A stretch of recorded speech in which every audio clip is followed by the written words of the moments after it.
Bada boom. Bada boom. Good morning. It is, what is today? Is today Friday? Yeah. I'm going to go ahead and cut this YouTube link over to Discord. Excuse me. And then we will be actually rocking and rolling. So on my other screen, I am posting this late announcement. And okay, so yeah, I didn't really know if I was gonna be live streaming this morning, but I want to finish this scene up. So there it is. Now I probably should apologize to my loyal viewership because Zuko, seriously, Zuko the African gray parrot has decided to start acting stupid and letting out these little chirps. So let's go through this bit by bit. The reason I say I probably should apologize is that when we last left this scene 2 days ago, it was essentially at the ink stage, I believe. So there would have been no color. It would have been pretty much this. Yes, this is what we would have had. And then we had the pencil test of Vespar coming in. So what I'm going to do is I'll just go ahead and I don't have actually a pencil test. I deleted the pencil test layer here on, I said Vespar, but I meant Tobias. Okay, so let's look at, we'll take it from here and kind of show you guys what I did. First thing I was thinking of was I really needed to get some color on all of the characters so that I could paint the background, because I knew the background was going to be dark, and obviously if you put the background behind them in order to sort of get a sense of how the background frames around the characters. Oh, hey Maria.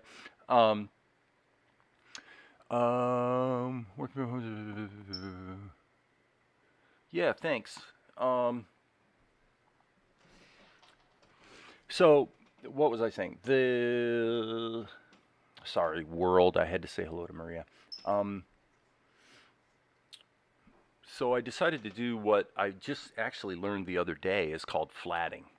And flatting is when you take a character and just fill them in with color. There's some good reasons to do that. I'm not really going to unpack it. In this case, I just wanted to get a mid-tone gray in there so that when the background was in there, you'd actually be able to see Tobias. So all of which is to say the other two characters. Good morning, Amar. The other two characters were already inked and colored. So what I'm going to do here is very quickly just go through what I did last night. Honestly, what happened was I just started working, and I don't think, I mean, golly, the ink, the color work, I swear I couldn't have been working on it an hour. I mean, it really just didn't take that long. So I didn't roll the live stream, and anyway, so here we are. So in the case of this character, it's just a static frame. So I got the color in there. I added a shadow layer. As you see here in Krita, if you turn on alpha lock, that prevents the shadows from bleeding off the edge of the frame.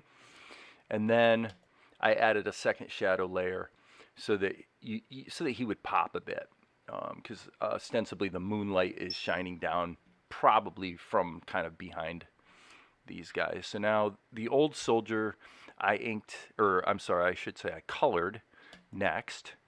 So I got his color blocked in, and as you can see here, I added a filter mask to just lighten his ink lines. The lines look cleaner. You know, it's interesting that I really like the look of these. I mean, I'm actually kind of proud of how this is looking. The first two shots in the show are moving in the direction I want this show to be. And it's not like it's taking a punitively long time to do a decent job. I'm just trying to apply what I've learned. But one thing I would note is I believe when I did the ink, I don't think I switched to an ink pen. I think I actually still use the pencil. I don't know. That's kind of what I'm finding is I really don't switch brushes unless there's a really darn good reason to. So anyway, with Tobias, then we did this thing that I think it was actually Amar who, the middle guy's shoulder has a chuck cut out of the, oh, right, that's right. Yes, you've pointed out on, and it's not really a mistake actually, but it does need to be corrected. What happened was, once I got this is why I wanted to do it this way. I did the flatting on Tobias, and by the way, I also added this tint layer so that, as you can see, he goes from out of the dark like that. Okay, so what Amar pointed out is due to the fact that this character was initially shifted over a little bit. And I went ahead and felt the framing once I got the background in there, which it's amazing. This background, this is a good looking background, and yet this background took like 2 minutes. It was really just a matter of filling it in with black and then smacking in some foliage. So, which isn't to pat myself on the back. It's really just to say, you guys, if you keep your backgrounds very, very simple and clean, a lot of times, you can just boom, boom, boom, and it looks great. And if you spent 3 hours massaging the daylights out of it, it wouldn't actually make it any better. Okay, so the thing about Tobias is there's also this foliage in the shot. So let me solo that layer because I knew he's kind of got to be both in front of and behind the foliage. So I just did this with the foliage so that when he comes in, he sort of just moves it out of the way.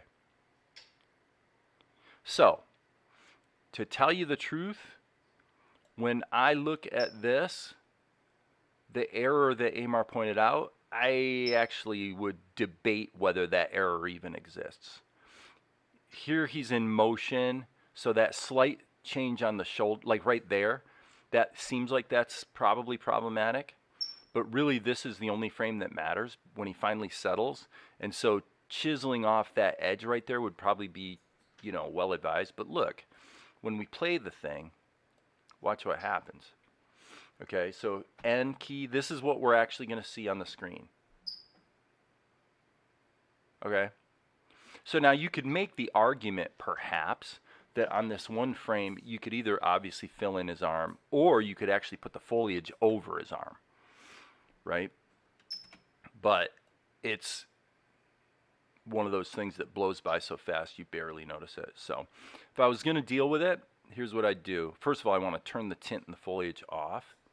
And then what I would simply do is go to the color layer, and methinks we'll grab, the B key. We want actually I think we want this brush.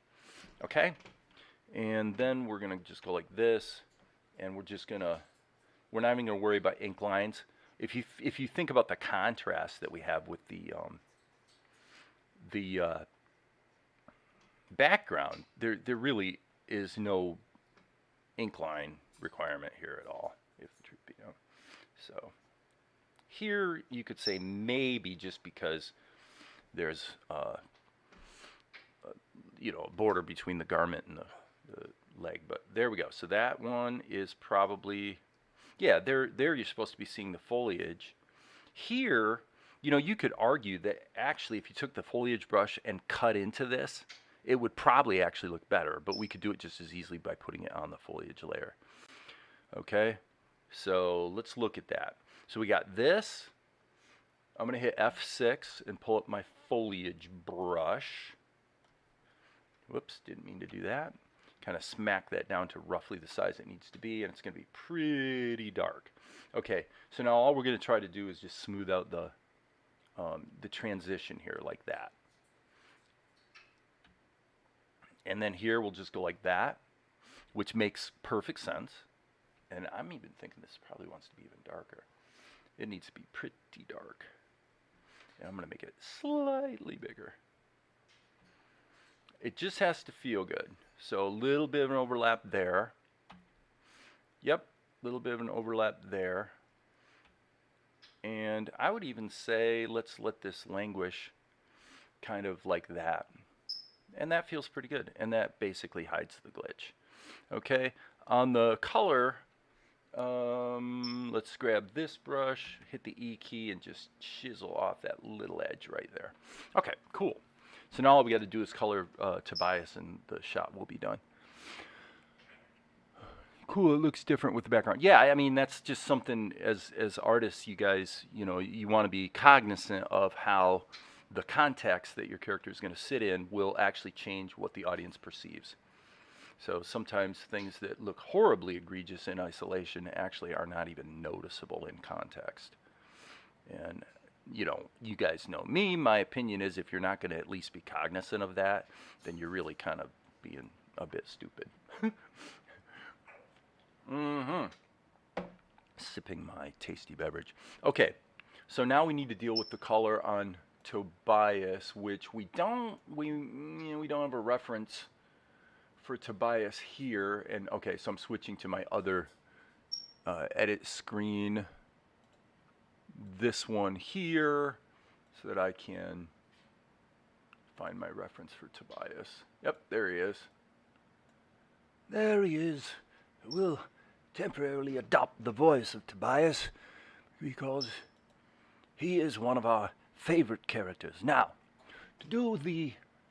Now, one thing, by the way, I should mention, is on the other screen, I can actually take a snapshot, come in here to Tobias, and hit Control V, and literally paste in Tobias from the other shot. Now, that can become a color key. Great. I spelled key wrong, but the world will keep on turning. So now I'm going to take these two characters and turn them off. And then to make this simple, here's what I'm going to do. I'm going to take the G key and then hit E, and I'm going to erase everything except Tobias, like that. Hit the A key and just move him off to the side. And why am I still seeing, let me see something here. I wonder why I'm still seeing, oh, I must have not had it in erase mode. Sorry about that. I didn't erase it, I actually just blacked over it, or actually dark greened over it. So, okay, cool. So there's my color key. By the way, how do I solo the layer? For me, that's the tilde key. So in your hotkey settings, you can, I'm not sure what that's called. I believe that is called Isolate Active Layer. So there you go. You can assign a hotkey to that. Okay, so just for the record, guys, the next shot that I do, I'm probably going to go ahead and take the bold step of doing it in Tahoma instead of Krita, just as an experiment for a couple reasons. One, I want to just kind of stay sharp on Tahoma versus Krita, because I do bounce between them a fair amount. Number two, doing flatting is brain dead in Tahoma. You just lasso the character, and that's a feature in Krita 5.1, which, by the way, I called 5.2 when I was talking about it a couple days ago. It's 5.1. But doing a lasso fill, the whole flatting thing, I think is definitely something I'm finding myself doing more, because it creates nice clean borders on my character for working with context, the background, seeing how everything sits compositionally, and also, which I guess is probably why people do it. And then the other thing is Tahoma, I'll show you this. If I zoom in here and hit the M key, now it's a bad example. Let me go over here. Okay, that's a better example. In Tahoma, if I hit the M key to flip the canvas, the flip centers around wherever I'm looking at, or it might be where the mouse is, but I think it's just whatever's on frame, you know, whatever's on screen. Krita, no matter what, and maybe there's something in the settings I could look at. I don't know. But as far as I've been able to work out with Krita 5, you know, different versions, it wants to flip the entire canvas, which means you can't zoom in to look at something and then flip it to take a look without constantly having to pan back like this. If somebody knows a solution to that that I'm unaware of, let me know, because it's really annoying. And I think in here, in my keyboard shortcuts, what would that be? Flip? Nope, it's not. See, Krita uses weird terminology, and I don't think there's a way to actually search out the hotkey to see what it's mapped to. So let's just take a look here for half a second.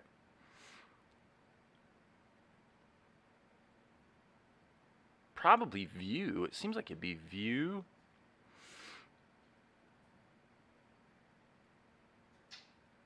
It's not. It is not view. What the heck would it be? Image? I guess it'd be image. There it is. Mirror image horizontally. So that's mirroring the whole image. What I really want to do,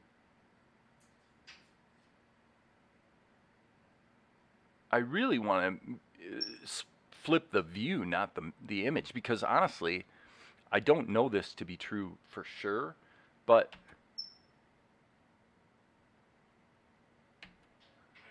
yeah, I may have M mapped to the wrong thing, because it seems to me that Krita used to, when you flipped it, it would show you in the little tab header that it was currently mirrored.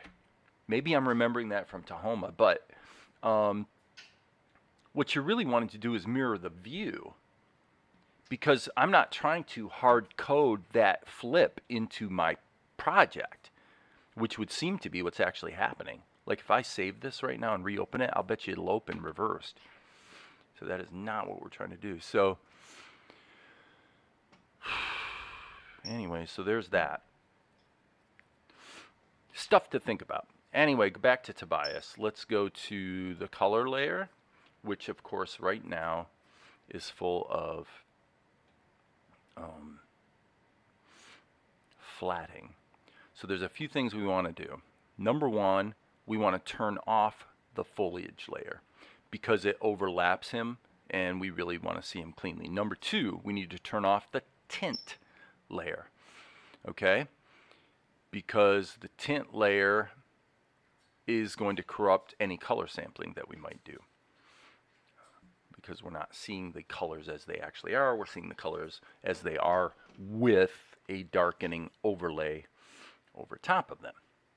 Okay, so now what I'm going to do is I'm going to hit the tab key and see if I can do this in full screen mode, because frankly it would be kind of easier. So I'm going to hit the F key, fill tool, but I'm going to sample that color. And okay, so that's fine. I can live with that. I'm going to hit the B key, and I think for sure I want this brush so that I can just zoom in here and hand brush it. The details are so tiny, you might as well hand paint. And then we're obviously not taking the night into account like we did with the soldiers in terms of the color. So we'll just do his basic color key and then add an extra layer to tint it to the right shade that it needs to be. So that's not going to be my tint layer. The tint layer is actually a layer that goes from black to increasingly transparent so that Tobias effectively comes into the light. Okay, so now I am going to just go through the whole thing here and make sure his beard has clean borders so that we can do fill operations. So no big deal. And for those who want to complain that he seems, his character seems to be drifting a bit, we already know that and we acknowledge it, but we've also established that since this is on ones, regardless of the fact that it's 8 frames per second, he's moving so fast that the slight flaws in characterization really just don't matter that much. What does matter is after he stops moving and you can actually have a half second to digest what you're seeing. Okay. So I'll have no back talk about that particular topic. No back talk will be permitted. Uh-huh. Yeah, this is just so I can, whoopsie poo. This is so I can go around and use the fill tool. So, yeah, Zuko's definitely being a little chirpy this morning. I see a little bit of noise there. But I think that's just a flaw in the flatting layer, and thus will not actually be visible once the real coloring is done. Zuko, I'm going to give you 3 more of those. 3 more chirps. And after 3 more chirps, we're going to cover up your cage for a half an hour. Okay? Your choice, little buddy. You wouldn't think that an African gray parrot is smart enough to understand what I just said, but trust me, friends, he gets it. They say that African grays have the intelligence of a 5 or a 6-year-old child. They have the maturity of a 2 to 3-year-old, but they've got the intelligence of a 5 to 6-year-old. So they're pretty amazing birds, actually. Okay, fill tool. So let's just go ahead and go. There's one. Got 2 more, Zuko. If he does do it twice more, guys, just so you know, I'm going to have to take about a 1-minute break to go cover his cage up. He understands this. There's times when he knows that he needs to quiet down, and believe me, Zuko, I understand that you want to be part of the conversation. And you know what? I'll even try to include you a little more, okay, buddy? Okay. So yeah, sounds a little corny, but oh, there's 2. 1 more, Zuko, and you're gonna have to go to take a little cat nap. He's gonna do it though, by the way, guys, just so you know. The odds of him not doing it is pretty small. There are situations where he is fairly attentive to behaving himself, but it's usually going to be a situation where he knows you're watching pretty closely. And the problem is he's smart enough to understand that I'm distracted with, you know, this, what I'm doing work-wise, and, you know, the conversation I'm having with you, the YouTube audience. So he understands that I'm a little distracted from actually giving him direct attention, and so for that reason it's somewhat likely that he's going to keep chirping.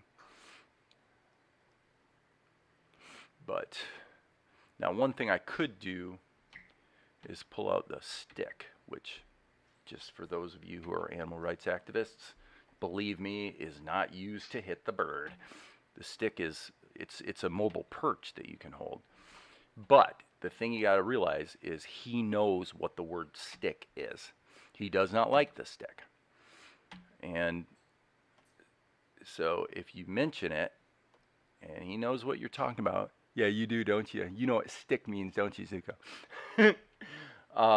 Then he tends to shape up in a hurry. It's really kind of up. There was number 3. All right, got to go cover him up. I'll be back in 1 minute, guys. That's it. Sorry, buddy. I warned you over and over again. That's it. I need to get this covered. No, I don't have the stick. Hey, Zuko. No, you can clap all you want, little buddy, but yeah.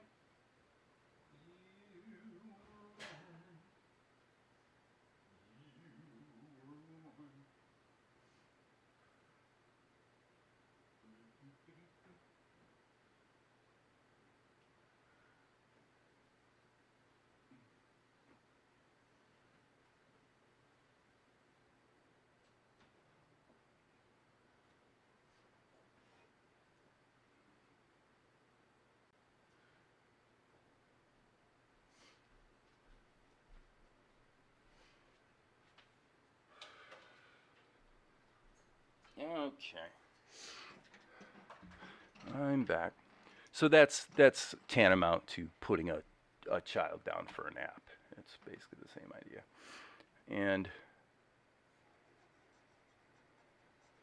And you know, parrots are like children in that they know the rules and they'll obey the rules pretty well.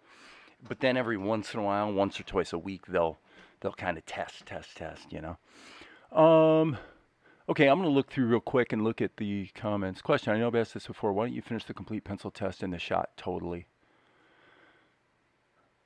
Um,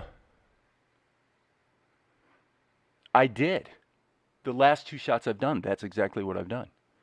I've done the whole pencil test, got all the motion in there, and then I go to ink and paint. So that does not mean that once there's color and a background and contrast and shadows and all the things that you cannot see in a pencil test, it doesn't mean that once those aren't in, you're not going to have some compositional changes. Okay, so I think I could be wrong, but I think what you're reacting to is this thing you pointed out in the arm. But yeah, the whole pencil test was done, and then in my last live session, I finished the pencil test. I did most of the ink, and then I went to paint.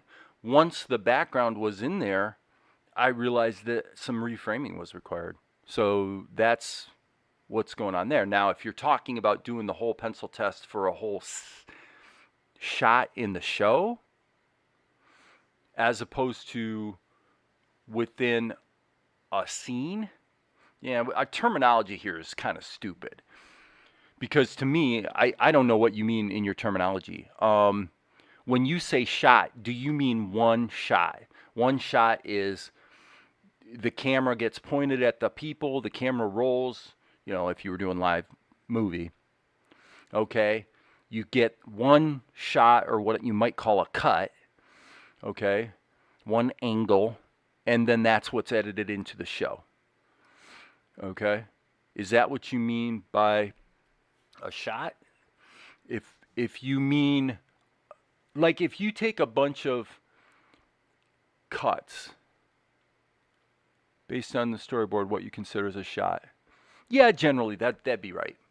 That'd be right. One storyboard image. In other words, when the camera changes, when the camera position changes, that's a new shot. Okay? And then a series of shots that are edited together, I would call a sequence. And sometimes, to get the full context of what's being covered in the show, it's actually 2 or 3 sequences together that make up a scene.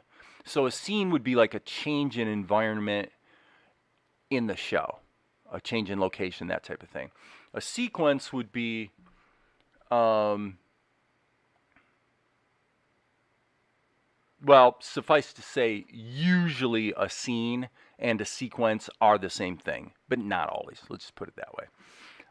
So anyway, to Amar's point, this one camera angle recording action is what we call a quote-unquote shot. And I would use that term interchangeably with the word cut. I would also call it a cut, but that's just my terminology. So I know in the past you started ink and paint before the full shot is complete. Yeah. No, I mean I'm pretty married to the idea these days of seeing what an entire shot looks like as a pencil test before I start doing ink. One of the real what do you want to call it?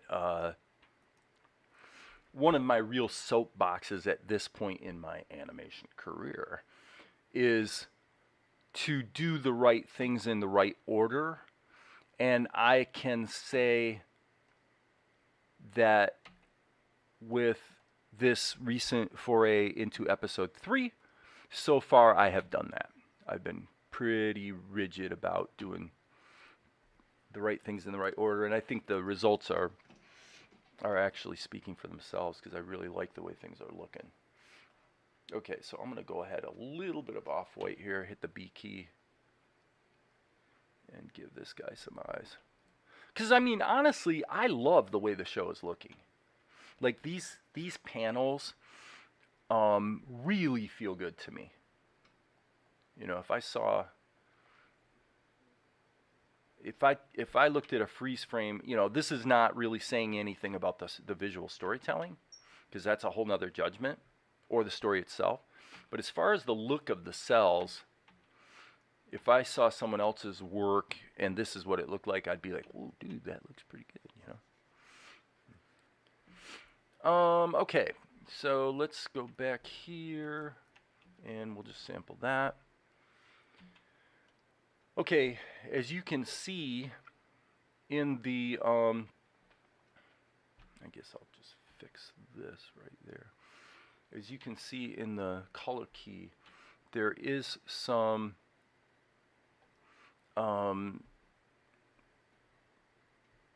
structure to Tobias's neck covering, whatever the heck you would call that thing. So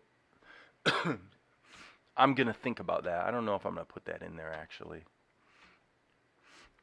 I guess we could do it. Let's go ahead and go to the regular pencil, and then we'll sample this color and then just go a little bit darker. And then, oh boy, that's actually too dark. 1, 2, 3, 4, 5, 6, 7, 8, 9. Okay, that didn't take much time. And then we'll put in one seam.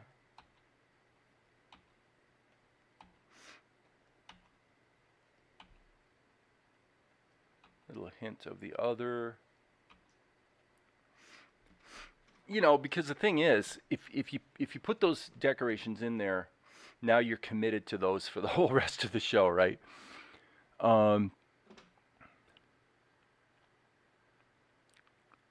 So these dudes are part of the sky blue hair tribe.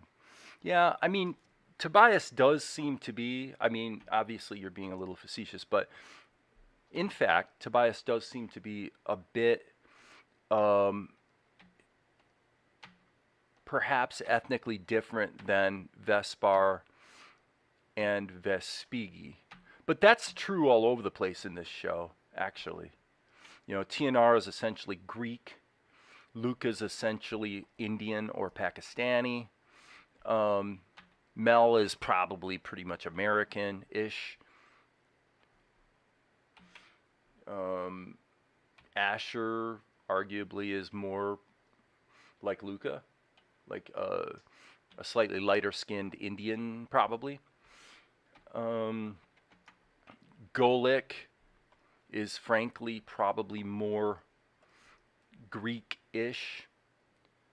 So sort of the Middle Eastern leaning side of European, which makes sense. I mean, if T is Greekish and Carliana and Golik are cousins, then there would be some sort of connection there.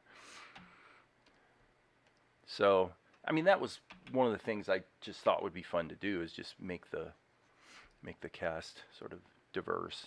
Not for the sake of diversity, by the way. There's nothing wrong with diversity, but that's not an objective in and of itself for me. It just seemed like the right thing to do for the story, you know. So now we don't have any black characters in the show so far, and there's no particular reason for that, but there's also no reason why we wouldn't. And bearing that in mind, I'm sure there probably will be at least some guest characters popping along that are of African origin. Well, there's more and more science and whatnot coming out, indicating that perhaps some of our most interesting science advances and whatnot were actually coming from the Africans.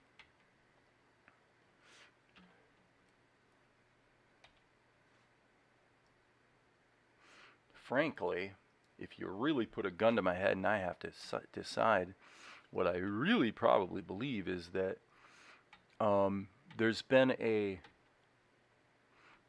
ethnic settling out over time in human history. In other words, we were initially more of a mixed bag of genetically. That would be my guess, and that it's actually the separation of groups that have caused them to settle into more distinct ethnic diversity. And certainly in terms of the viability of the human creature, we do know that the best thing for our, at least our genetic proclivity to health and whatnot, is to have as diverse a genome as possible. So in other words, if there's the more mixed marriages, the better. Let's put it that way.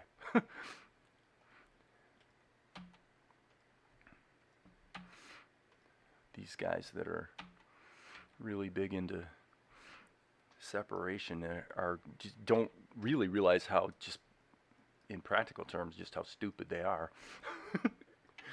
Just don't know any better, I guess.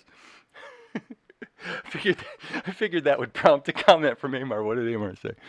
Hey, I thought about animating Asher for one of the characters I did for fan art last year. If you've seen, you suggest I can work on it. So are you thinking, let's see, animating Asher?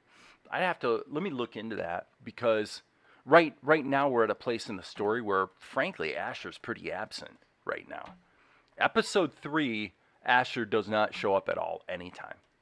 So for that reason, might have to scramble around and try to come up with something for you, which would be, it would be a really cool thing though to see what you do with him. You know, I'd love to see that. So I'm gonna actually put that on my to-do list right now. Add a task, which is come up with an Asher scene for Amar to animate. By scene, I assume we mean probably shot. Really quick check on a couple emails here. Boom, boom, boom. Okay. Back to the live stream. Oh, one of the past scenes. Then I'd just leave that to you. I'm not going to suggest it. I mean, there's 2 full half-hour episodes on YouTube, so you can you can pick whatever scene you want. 'Cause I don't care which one you pick. Okay, so he's got a belt that we never see. So what I'm going to do is, I've been trying to work on more unity in color. So what I'm going to do is pick the garment color and try to deviate just a little bit from it. Yes, that looks pretty good. Okay, so boom. Actually, I'm going to go just a little bit darker. Yeah. That's probably a skosh too saturated as well. Yeah, that's fine, Amar. That's good. It's all good. I mean, what do I care if you share it somewhere? All I would ask is share it all you want, but just give credit of where the character came from, and then now you're helping me promote the show, you know? So it's all good. I mean, after doing the fan Futurama thing, I of all people have no room to complain about people doing fan art. You know, I think it can only help. Let's turn the background back off because we need to look at. Now this is interesting. This is interesting. We need to turn the background off, but we definitely need to turn these 2 characters back on, or else we won't have clean borders. Kind of an interesting problem. Yep, look at that. Boom. Come on. There we go. Okay. So we can turn these guys back off. And we definitely want the background back on now. And let's turn on the foliage and let's turn on the tint. And you guys can see what happens. So let's turn off the color key. We don't need that anymore. And let's just look at the whole shot. And then we'll go in and get the shadows and whatnot done on Tobias. Okay, there was a buffering issue with Krita right there. Yeah, looks good. Looks good, friends.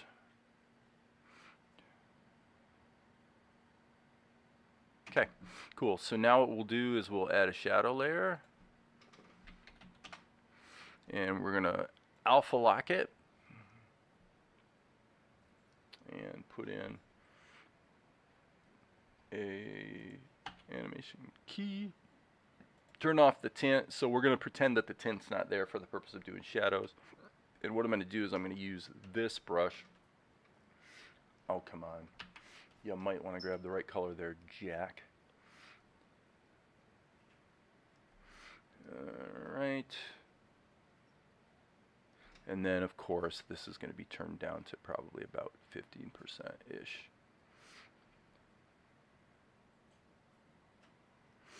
All right. And now this is where we want to just kind of take our time a little bit. You know, the shadows and highlights actually are a place where you can really take it over the top in terms of visual quality. So why the heck not, you know?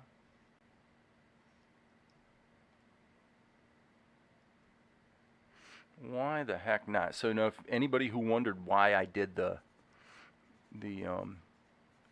let his leg just fade into nothingness, here's why. Once the foliage is up there, you can't actually even see the leg.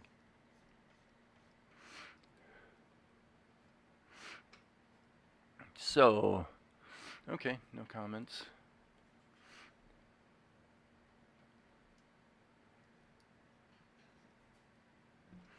No comments. Up to the next frame, hit the insert key. And by the way, I'm going to just go through and put in all the keys right now. So that's done. So there's not going to be any reuse or overlap here between frames.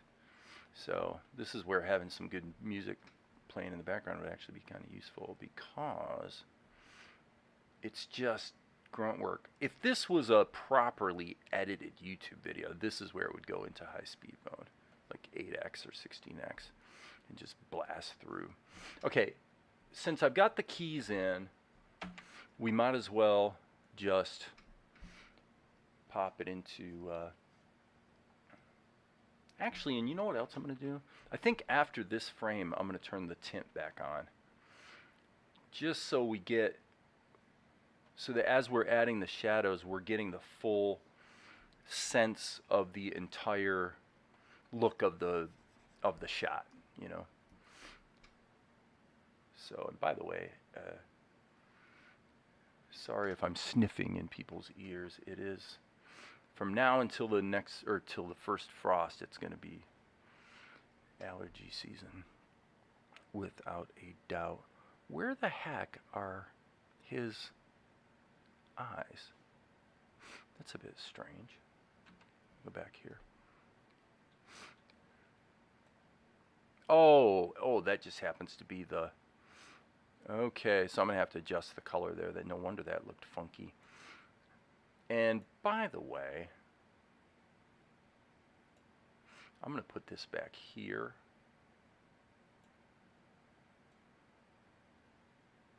Okay, I'm going to go ahead and address this right this minute.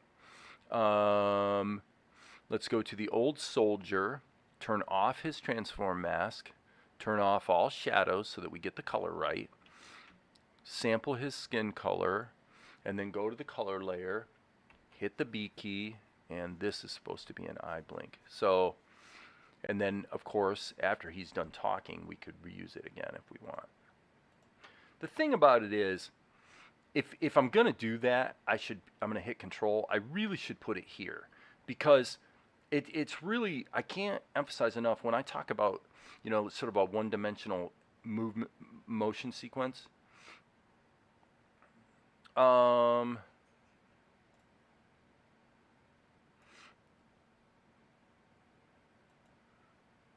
Okay, I just noticed a glitch. There we go. It really is true. There's times when maybe you want to have some looping animation in the background, or something that sort of provides some distraction or imparts some life to a shot. But basically, if I have him blink, if I have this guy blink while Tobias is walking in, you're never going to see the blink. You're never going to see, and it does nothing for the shot. And I think this blink I'm going to slam down to 1 frame. Let me see. Yeah, this should actually be 1 frame. So you really want to, and that's another thing I'm planning on doing in episode 3. I may actually be developing more soundtrack along the way than I have in the past, just because I'm really wanting to see each scene or each sequence as a little, each sequence is a little symphony. That's why I'm being really careful about the visual look of it. I want to make sure that that from beginning to end that it flows as a pleasing aesthetic experience. That's what I'm trying to do. Well, it takes some effort. Okay, so I said I was going to turn the tint back on. And there he is. Okay, now what we're going to do is hit tab. Well, actually, let's go to the Tobias color layer. I'm sorry, shadow layer, my bad.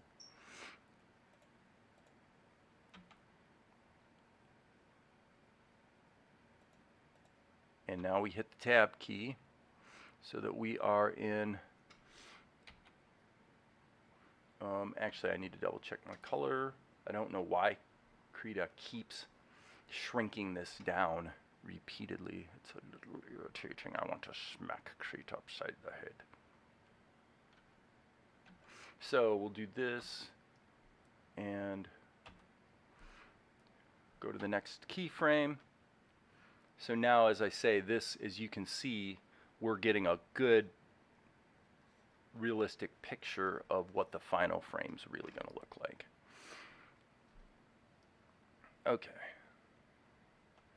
Now let's take our time. So I have no idea what I was blabbing about. I guess image quality or something, but anyway, the point about that was that the musical score and the sound effects are arguably just as important as the visuals in, the total experience you're having. So having all those things in place. So to Amar's point, you do want to do everything in the right order. So if I was going to do what I just said, like go ahead and go into sound effects and or music, I would do it on a sequence by sequence basis. So you would get the shot into the sequence or scene that it's part of in the show and get the whole sequence done. And then look at, probably not music actually, because music is really something that is, it's the final add-on to either amplify or in some cases distract from something about the scene. And so, but sound effects, I think for sure, and voices too, obviously voices. That's why I was actually thinking about setting up a laptop rig with my orchestra, just running analog into my main computer here so that I can just play musical bits live and just overlay them directly into Vegas as opposed to doing it all in Reaper and then exporting it. There's no right answer. It's all just stuff you can do. But I want to have I guess I want to have the experience of seeing the final show unfold, as it goes along, particularly so that I can catch any compromises or problems as early as possible. So it's a mix. Some stuff you definitely want to do in the right order, like Amar was saying. You want to do your complete pencil test before you get into ink and paint, make sure things are moving correctly.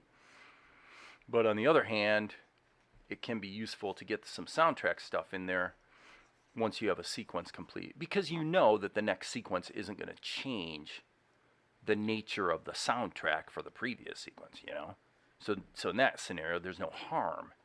In the pencil test scenario, there's definite harm, because if you go to ink and paint before you really confirm that the pencil test looks good, then what you wind up doing is what I call polishing a turd. You're adding ink and paint to something that never really quite looked good in the first place, right? Which is stupid. I've done it a million times, so it's no condemnation to those who might drift in that direction. Um, I've just learned the hard way that you're going to wind up redoing it anyway if you care about quality. So why be stupid, you know?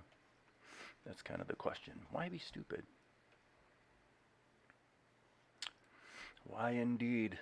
Why indeed, says Tobias. There's no great. And that's a funny thing about Tobias is he's got a, I don't know if you call it a lisp. But when he talks, you can hear just a little bit of a sort of a softening of his S's.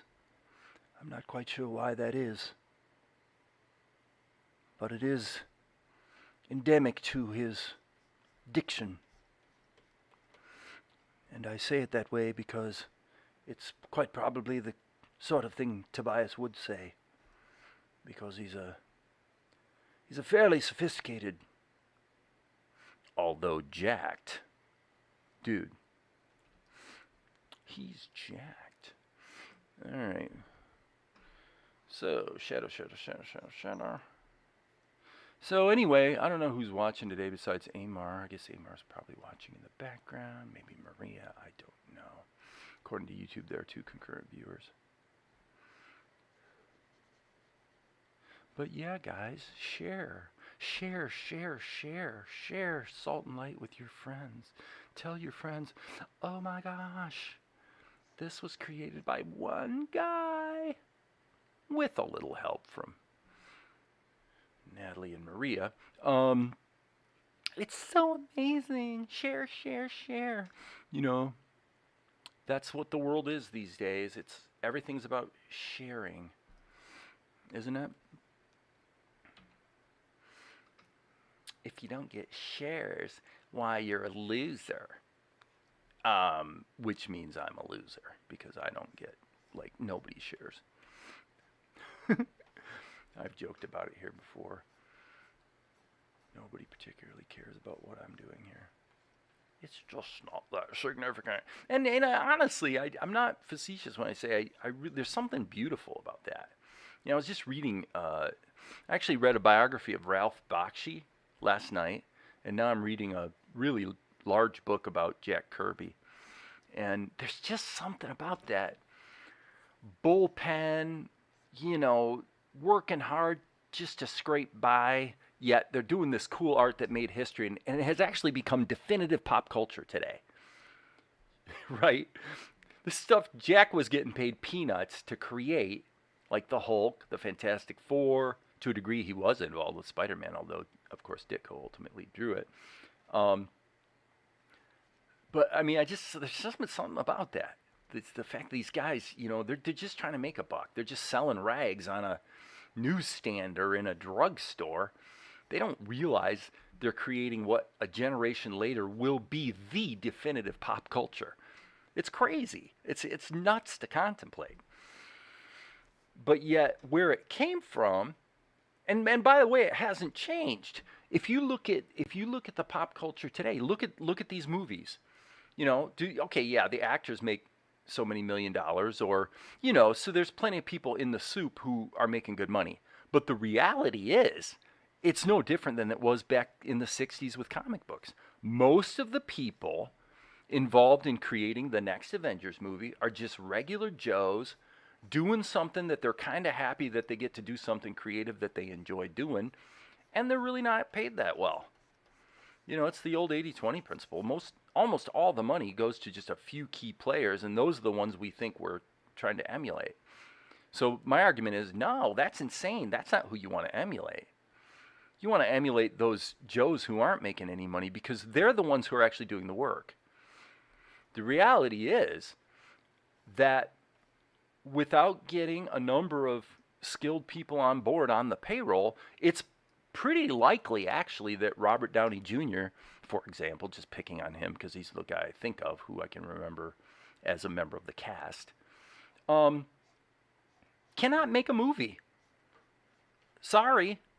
I mean, Robert's a talented actor. He's got a lot of gravitas. Nobody argues that. But the guy is not capable of making a movie. He's not going to write it. He's not going to direct it. Maybe he'd try directing, maybe. He's not going to edit it. He's sure as hell not going to do the special effects, which are all over the place. No. And that's what happened back then. Stan was doing well. Jack did very poorly. Stan did reasonably well because, he was always like a carnival barker. He was a salesman. There's nothing wrong with that. He did it well. And when Jack, we're talking about Stan Lee and Jack Kirby here, by the way. When Jack complained or tried to rewrite history to overemphasize his role on the creation of those characters, like the Fantastic Four, for example, I do believe he was trying to rewrite history. I also believe Stan was rewriting history because Stan always told the story as if, and I kind of respect this, Stan Lee never broke character. His whole career, he never broke character. He always treated what they had done and were doing as the most exciting thing in the world. And I think that's a beautiful thing. Think about it, guys. Admittedly, Salt and Light is not making me any money today. But you know what? The idea that I can sit here and I've got the technology and I'm very fortunate that I have the time and God gave me a little bit of talent that I can sit here and I can just try. I can just make an effort to try to create something that maybe is going to either, help pay my bills, maybe make someone happy, make someone smile. What an amazing thing. What is the coolest possible thing to be able to do? That's it. Life does not get any better than this. Guys, get this through your heads. What I'm sitting here doing right now, life does not get any better than this. And if you cannot feel that way, this is an important point, psychologically, psycho-emotionally. If you can't feel that way, then you're going to be happy later on if your thing, whatever it is, becomes successful and you make some money. You're going to be glad you made some money. Granted, that's true. But you're not going to be happy. If you're not happy now, you're not going to be happy later. What you are later, and people say this about money specifically, I think they're right. When people come into money, all it does is amplify and magnify who they were before they had money. I think that's probably pretty darn accurate. Guys, I think my shot is done. So getting back to Stan and Jack, Stan always made everything, he would tell the story as if they knew they were making history at the time, basically. Everything was huge and big and fantastic and this and that and the other. I don't believe him. I don't believe he knew that at the time. At the time, he was just having to crank out 24 pages, and you just got to get it done, and then on to the next comic book. And you're earning your salary. It was Goodman who made the money, the publisher. And then later, of course, Stan became appointed publisher, but even he struggled on the financial side of things quite a lot until recent history. Of course, he's passed away now, but it's what you make it. It is truly, life is the experience that you choose for it to be to a large extent. All right, let's take a look at how this flows into the next shot now that this is done. Boom, baby. Look at that. Okay, the second blink does not belong. It's just a distraction. So ink and color. We can take these two frames and just get rid of them. Okay, and I would say his blink, yeah, there is probably fine. It's natural, it's organic. So anyway, my point about Jack was that Jack was telling a falsy story too, because, and we proved it I think it was in the 70s when he went over to DC, because the titles that Jack was involved with at DC, like Commandy being a huge one, probably to a lesser extent, maybe Mr. Miracle, but certainly Commandy. Jack had the ability to do it all. And you know what? It wasn't that great. The art was great, but the dialogue was horrendous. Commandy's dialogue was just terrible. And I used to actually have a whole stack of those original Commandy comic books. They were pretty cool. It was basically a Planet of the Apes kind of knockoff, is what it was. So, and that must be said as well. It was a knockoff of Planet of the Apes. But Jack was horrible at dialogue. And so it could be that Jack doing the layouts and the sequencing pretty much had a lot of control over what wound up being in the story as far as stuff. But it was Stan that wrote the dialogue. It was Stan that gave each of the characters their unique voices that made it work. If you look at what Jack did on his own, all the people sound the same. And it's, to me, it's one of the cardinal sins of writing. I mean, a couple of years ago, somebody, because I'm a filmmaker, a couple of years ago, somebody sent me a script, to review and give her some feedback. And I said, you know what, you need to rewrite all your dialogue because every single character in your book sounds like the same person. And of course, the result was I never heard from her again. She took her ball and went home. And there it is. I'll guarantee you her book was not successful. Well, nobody's going to accuse me of that. Everybody in my story has very distinct voices. Tobias being one of them. I love his attitude that he brings to every situation. He brings a certain gravitas like Robert Downey Jr. and wisdom and care, loving care for the prince, Vespa, who is essentially his ward in practice, since they spend much time together. You need to be able to tell who's talking without descriptions. Yeah, absolutely. Absolutely. And I will tell you the truth, Maria. Very, very, very few people are good at that in my experience. There are some, and there are some who try, which Jack did too. He tried, but it was sort of stiff, and it would be like taking everybody having the same voice and then slap an accent on top of it. That's not the same as giving everybody a different voice. So anyway, that's just something, and it's probably easier for me because for whatever reason, maybe it's genetic, I don't know, but for whatever reason, I've always had the ability to imitate in every way. In other words, if I look at a Mort Drucker caricature from Mad Magazine, I can immediately draw like Mort Drucker just by seeing it. I can feel it. And it's the same with voices. So, the first time I heard Ed Wynn, I immediately knew what to do, in order to sound like him, right? It just poops out pretty effortlessly. And I don't know why that is. I don't know if that's a gift or if it's something everybody can do and they just maybe don't know it. I have no idea.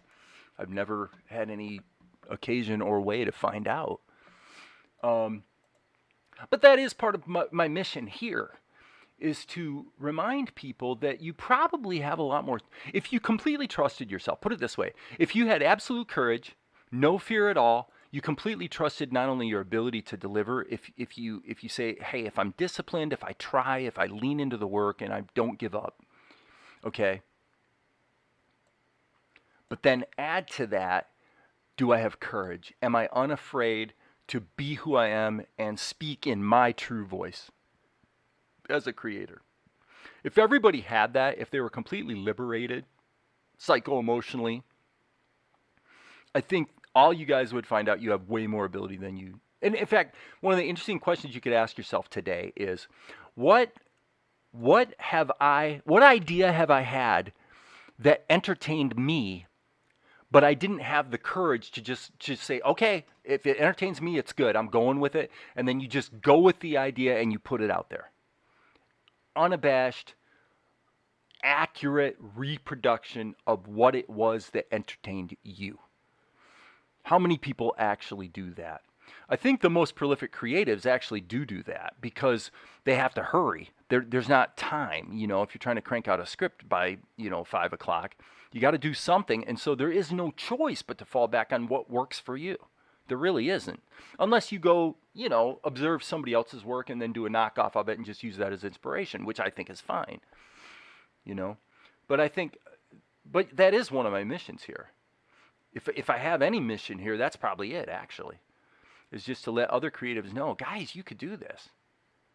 Now, maybe you don't want to. It's not that cool. It's cool, but it's not that cool. So maybe you don't want to do this. But if you did want to, but for some reason you're not doing it, then you really need to ask yourself why and be extremely brutally honest with yourself about what the answer is. What is it that is stopping you? What is making you not believe you can do this? You might be telling yourself you don't have enough time.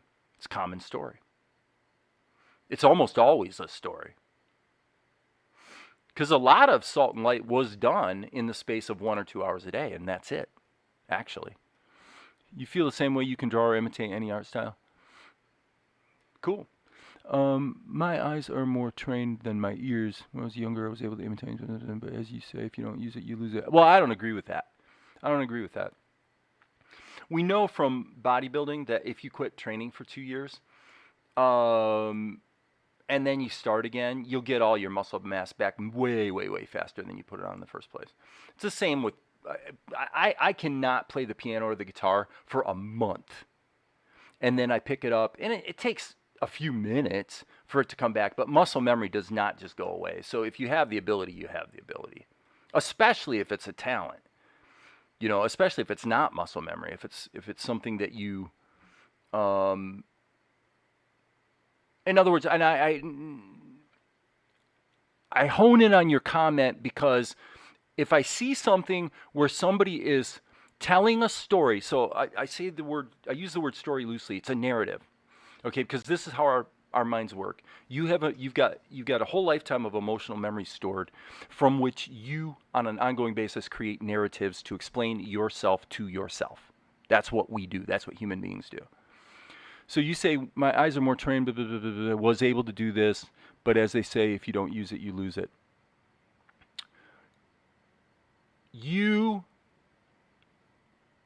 When somebody puts a comment like that, where you're saying, if we're going to take your comment just for what it is, without reading anything into it, you are saying emphatically that what I used to be able to do, I can't do now.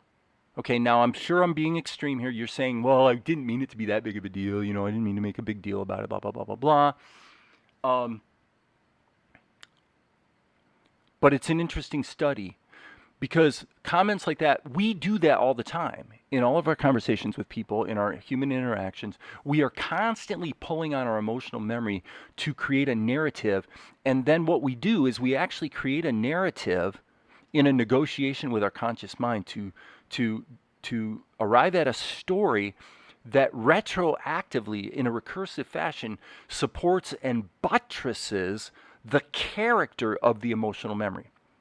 Okay, so in other words, if we look at this as just a study of the human experience, here's what happened.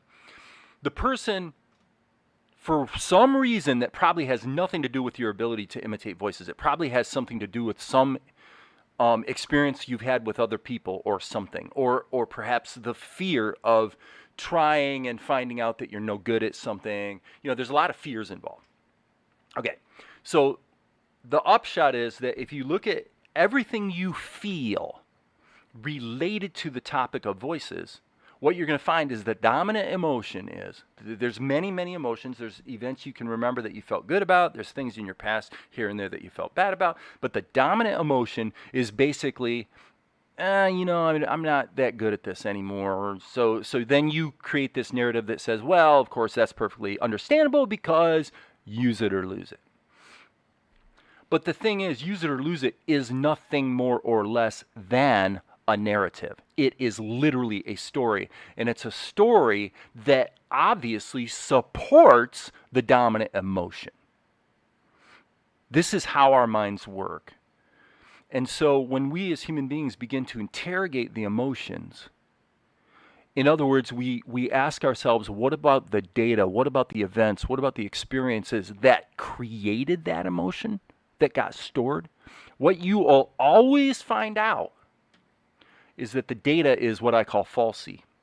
It always turns out that the data points related to that stored emotion are always, 100% of the time, falsy. That means that there are things about it that are true, but the total narrative that arrives out of that is not true. It is not a factual story. It's a falsy story with some true components.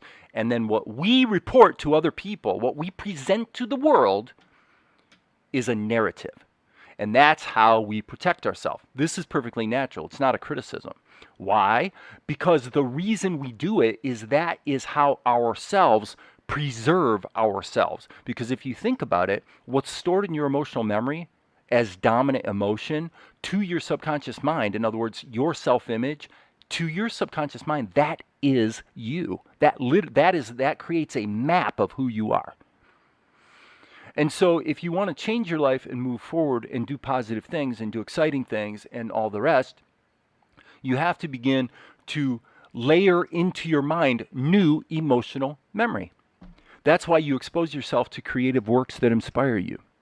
That's why you take steps in a direction that you're afraid to take.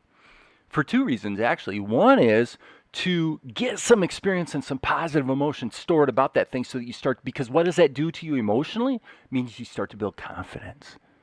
Because there becomes a stronger balance of positive emotions stored in your subconscious versus the dominant negative emotion that was there before. Does this make sense? If you do that, you can reshape your emotional memory. And by the way, it always works, and there's no other way.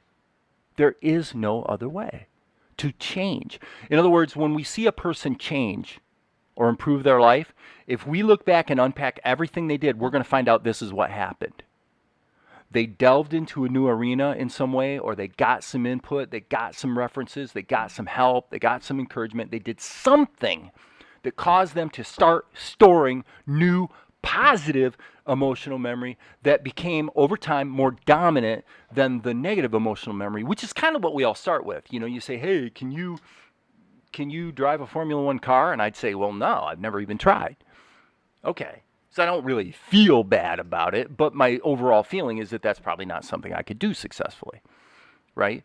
Well, there's a lot of other things in your life that are peripherally related to your creative work that do have to do with how you feel emotionally about yourself in your life. Guess what? It bleeds over in a huge way. So if you have a negative emotion, if you have a negative dominant emotion about your self-image, about basically how people are going to treat you, or how, you know, you can't trust the man because they're always out to crush you, and, you know, you got this real attitude of victimhood, okay? It's important to note that story is falsy, but it's also truthy. In other words, there are things about that story that are true. It doesn't matter, because if you want to be empowered in your life, the thing you have to realize is that the important fact is not about the data in the story, because the story always consists of some truthy stuff and some falsy stuff. So to some degree, yes, you have been victimized. To some degree, you may actually be victimized. You may be taken advantage of. Yes, that could happen. But what you want to do is you want to face the truth. The truth is that could happen. That's the truth. It's not that it's going to happen. And it's probably not that it did happen. Because now if you look back and you start to interrogate your memory about the times in your past when you were victimized, and you start asking hard questions, you look in the mirror and you say, okay, now maybe how did I contribute to that? Did it turn out that I actually, because I already had a negative self-image, I behaved in a certain way, and ultimately it actually turns out that I invited that treatment?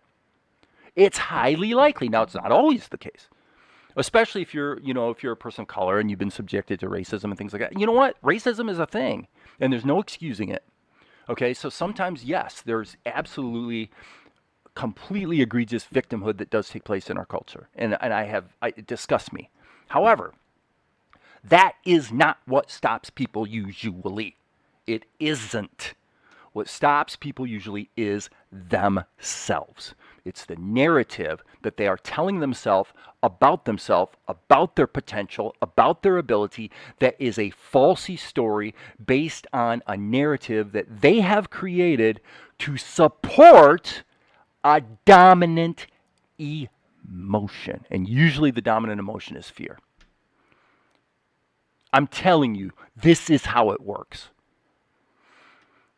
And there's so many directions I could go about this. In fact, by the way, this is why I haven't been live streaming, until this last week. Is probably for 2 solid months I've been unpacking. I really should write a book because I've had really deep conversations with some clients where my ability to consult with them and help them steer their life and their business back on track, it's probably the most valuable thing I've ever done. I mean, it's like $10,000 an hour type stuff.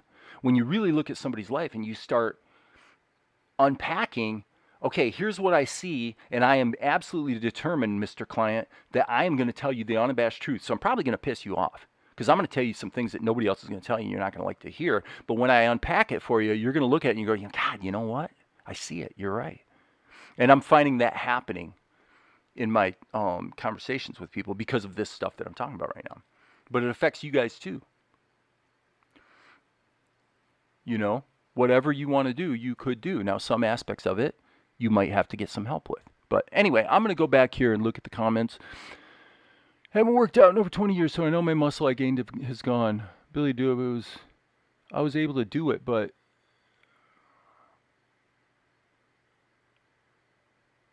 well, and I mean, that might just be an honest assessment that you didn't take it seriously.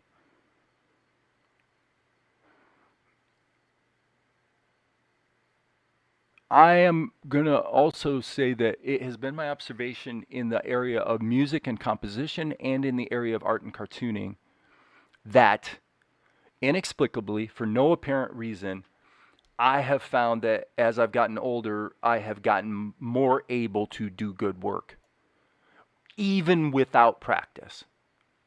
So there's something about just getting older, getting more experience, observing more. I'm not sure what it is, but and guys, I don't know if this is helping anyone.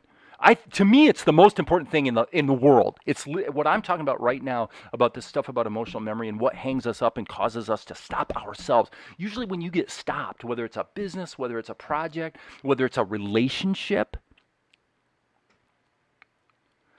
you, if you stop or you fail or you get if you look back on your life and you see all the mistakes you made, you're gonna, if you are as honest as you can be and you unpack it, you're always gonna find out that most of it was all your own fault. It turns out you just manifested literally what you felt about yourself in your own mind, for the most part. Again, I'm not gonna say there aren't cases of real exploitation or victimhood, because there are. But the truth is, not that much. Not that much. You know, um, it's really problematic when an example of that is so egregious that it is life changing. In other words, an example, somebody can exploit somebody else and actually kill them. That can happen. Okay. But even in the life of the person to whom that happened, what you're going to find is they may have been exploited or abused, and there were pockets of that. But if you look at the minutes that make up their life, most of their life was not that, actually. Okay? So that goes to show you that this speaks back to your creative life, because if you go out there and you put something out there, okay, so Amar draws a picture, he posts it on Discard, and then one person has a really negative opinion, and not only is it a negative opinion, but let's say that the negative opinion cuts deep because the person's actually kind of right with their criticism, let's say. Okay, and so now Amar's ego has been devastated, and I'm not picking on you, Amar. I've been this guy. I mean, I know how this feels. Okay, so now it's kind of embarrassing, but basically it hurts you. Okay, and we have the proclivity to. There's 25 comments that are all very favorable and complimentary, and this and that and the other, and the one negative one is the one that we take to heart. Okay, now you can talk about whether it's wise to take the one to heart or not. It doesn't matter. The point is that emotionally, in your inner person, in yourself, in your self-image, if you take it to heart, you take it to heart. This is an important thing about truthy and falsy in life. It's always the data that's truthy and falsy. It's never the emotion. Emotions are never truthy or falsy. Emotions are always completely the truth. What you feel is always accurate and can never be judged or criticized. We cannot be criticized for how we feel. So then the problem we have in life and human relations is people feel really strongly because they're either hurt or they're offended or they're scared. And so then because of the emotion, they have a really, really strong outward reaction. And then what we do is we attack them for their outward reaction. And there is a place for that. But my argument would be that you can never forget love in this equation, because you must understand that the emotion that led them to that outward reaction that was so egregious was real for them. There's always room for compassion. There's always room for empathy. Always, 100%. And that does not excuse the outward behavior. If the outward behavior is to go, shoot up a school, then absolutely that crime must be dealt with and punished. But that doesn't mean we can't also be wise enough to look at the factors that might have bred a perfect storm of emotions, which is really what it is, that led somebody to go do something really, really stupid. Okay, so how serious or good at were you? That's kind of a silly question, I have to say, MR, because how does a person who's 16 years old, who's been doing something but then dropped it completely? So from her point of view, why would she drop it completely? Well, it either wasn't that interesting to her or she didn't think she was that good at it. It's one or the other. So the question of how serious or good at it were you is not a very great question, because the answer is obvious. If she was an amazing artist at the age of 15, probably she would have been getting some feedback that would have led her, not for sure, but in all likelihood, would have led her to not drop it completely at the age of 16, right? So I don't really get that question. That question could only be answered as a judgment from someone else. And if you look at her makeup at the time of her, emotional makeup, the likelihood is whatever judgments came across her plate were probably more negative than positive if it led her to give something up completely. Think about that, right? That's just a bit commonsensical. Now, it could be that she just wasn't that interested in it at the time. For me, when I did mimicking, you were goofing around with friends or teasing people when you were a kid or teen. It was more for comedy. Well, and at your age, I would say think of it the way I think of it. If I'm going to imitate a voice, whether it's the voice of Asher, or the voice of Tobias, or the or the voice of Golik, why am I going to do that? I'm going to do it because there's something that I'm going to plug it into. Why would I come up with a narrative that says I can't do that if I'm doing something that requires voices? Think about that. Why would I do that? Well, because I'm creating a defensive hedge. I'm hedging. I'm putting it out there publicly that I'm really not that kind. Don't take me too serious. I'm just over here. This is just no big deal. I mean, I've done it myself. I've been disparaging, talking about my animation work. And it's a mix. To a degree, I mean it. But to a degree, it's a little bit of, false humility to just hedge against the fact that when you put it out to market, it might fail miserably. And that's the reality. And we do that all the time. Those sort of defensive maneuvers are very, very, very normal. But if you're going to do voices because you're a cartoonist and you probably need voices. I have thick skin, so I can have dialogue even when people may think I'm offended. I have thick skin, so I can have dialogue even when people may think I'm offended. Oh, I see. When you say dialogue, you're not talking about voiceover dialogue. You're talking about having like a discussion about it. Okay, cool. No, and that's fine. I mean, I use that as an example. I mean, you've had stuff that you've posted, say on Discord, of which I've been extremely complimentary, and you've had stuff you've posted where I've been like, I don't know, dude. So the good news is, for me, your most recent work, I'm absolutely seeing improvement. I like it. Right, and you didn't take it seriously, so I fixated on that as just kind of something to talk about in this whole exploration of the human condition, and that's why I gave the disclaimer that it's pretty likely that people are going to or that you would be like, okay, dude, I didn't really mean to like start something here. I get it.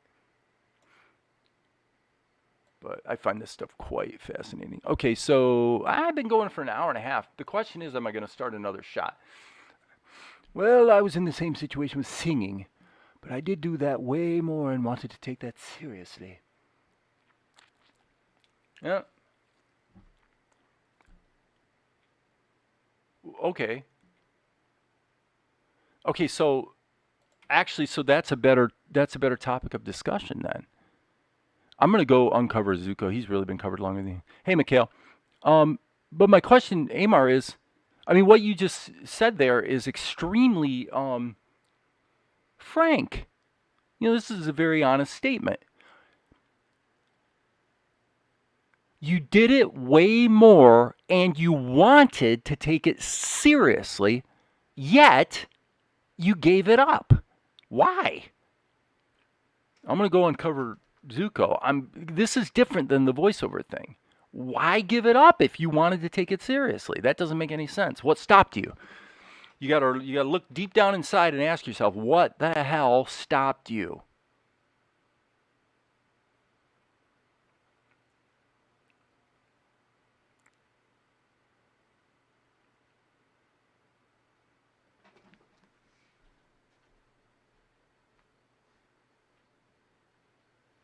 All right, Zuko. Don't be acting silly, okay? Be a good bird. You do a whole bunch of chirping. Now here's what I'm going to do. I'm going to put this right here, okay? Right? Think about that, buddy. Okay, so back to work. With singing, I'll have to do some thought on that. Well, yeah, okay, good. I'm glad that's the right answer.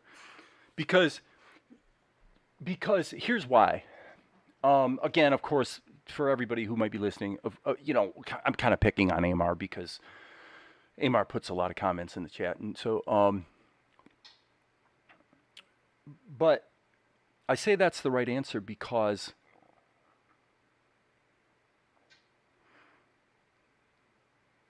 it turns out when you're looking at your life, especially if you're in that 50-year-old range where your life is, where you're starting to finally come to that place where you say, I really don't care what other people think. This is a common thing for people in the 50 range. Um,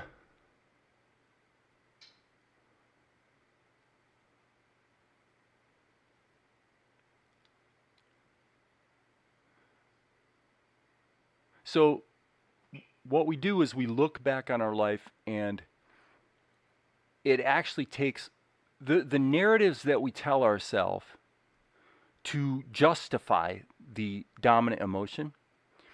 Those stories become embedded, and we replay them over and over and over, both internally and in the stories we tell other people. And so it takes some rigor to interrogate those memories. You have to really, really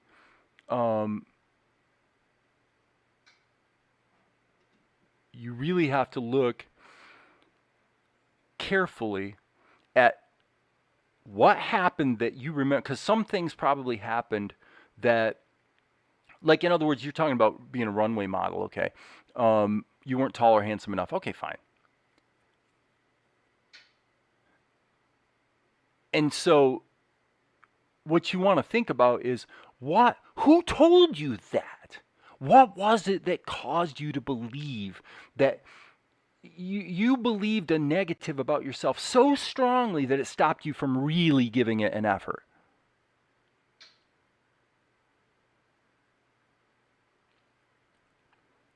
That story was strong enough to create an emotion in you that stopped you in your tracks. And that is emblematic of what most people do in their life at various levels, in every area, in their relationships, in their work, in their hobbies, and in their internal self-talk and their self-image. This is completely normal, but it's like a freaking disease.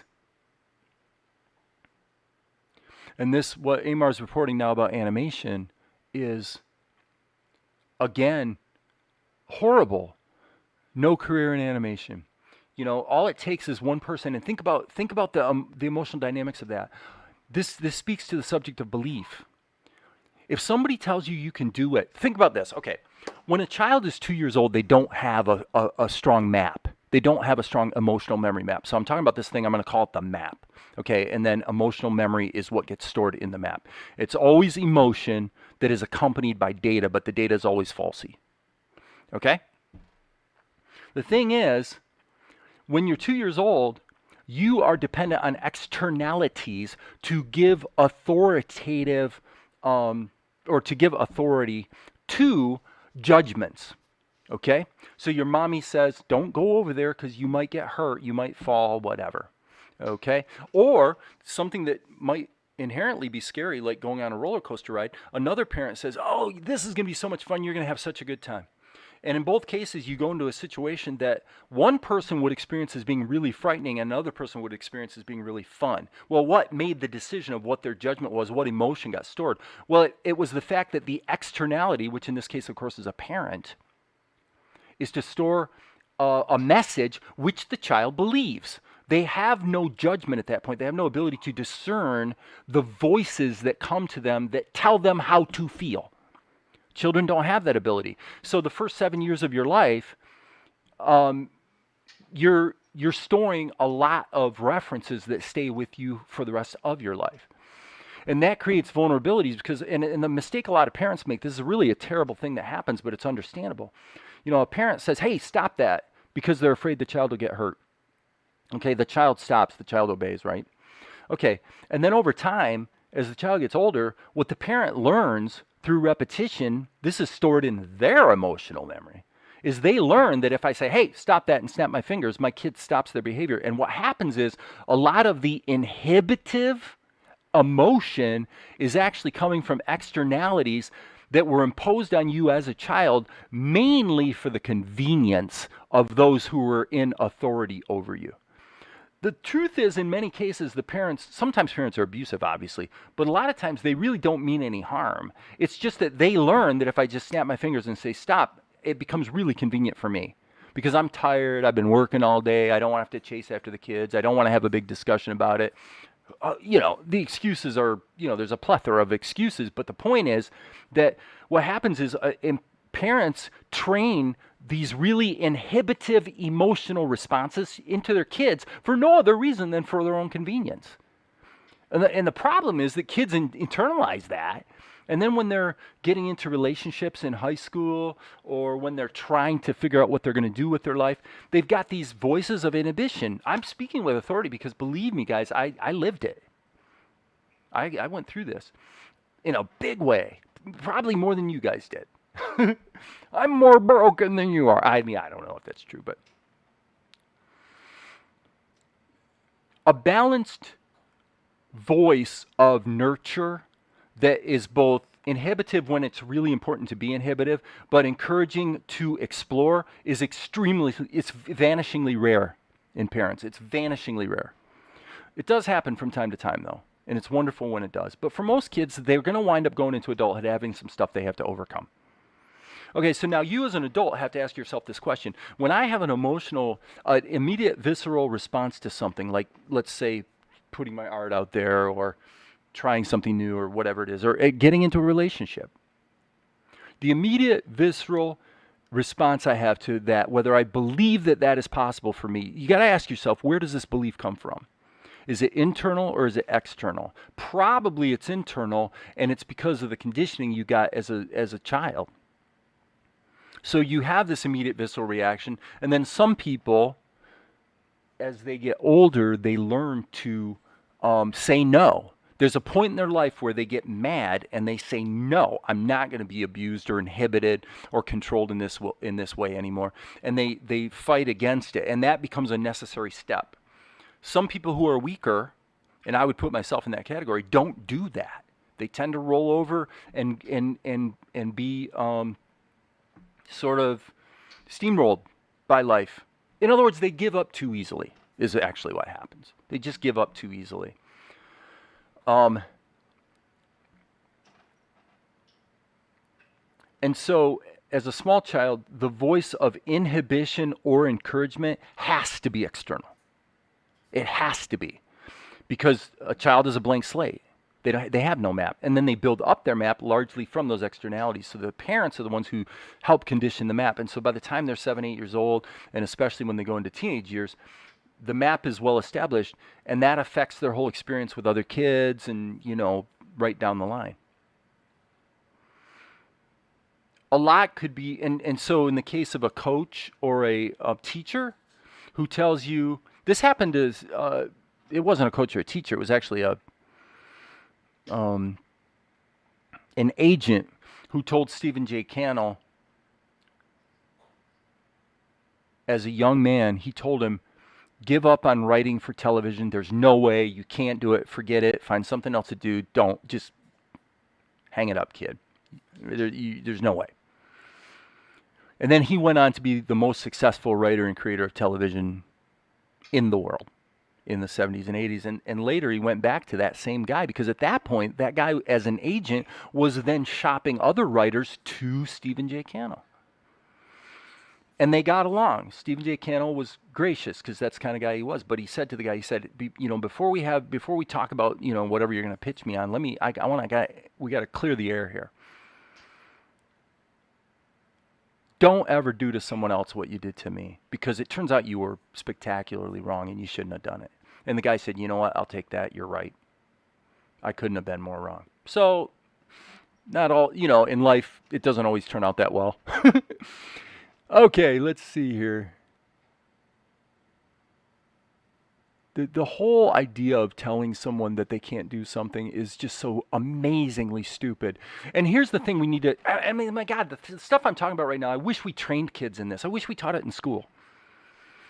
If you wonder if you can do something or can or can't do something, you might want to ask yourself this simple question. Regardless of the stupid opinions of the coach or the teacher who tells you can't do it, who, by the way, have they done it? Do they really know anything about it? Kids aren't taught to interrogate the source. This is actually the only thing I've ever heard from Sadhguru that I actually thought was a good point or idea. And I heard it just a couple days ago. I'm not a big fan of Sadhguru, tell you the truth. If you guys don't know who he is, you can look it up, Sadhguru. He's like this Indian mystic guy that he's kind of like a pop culture,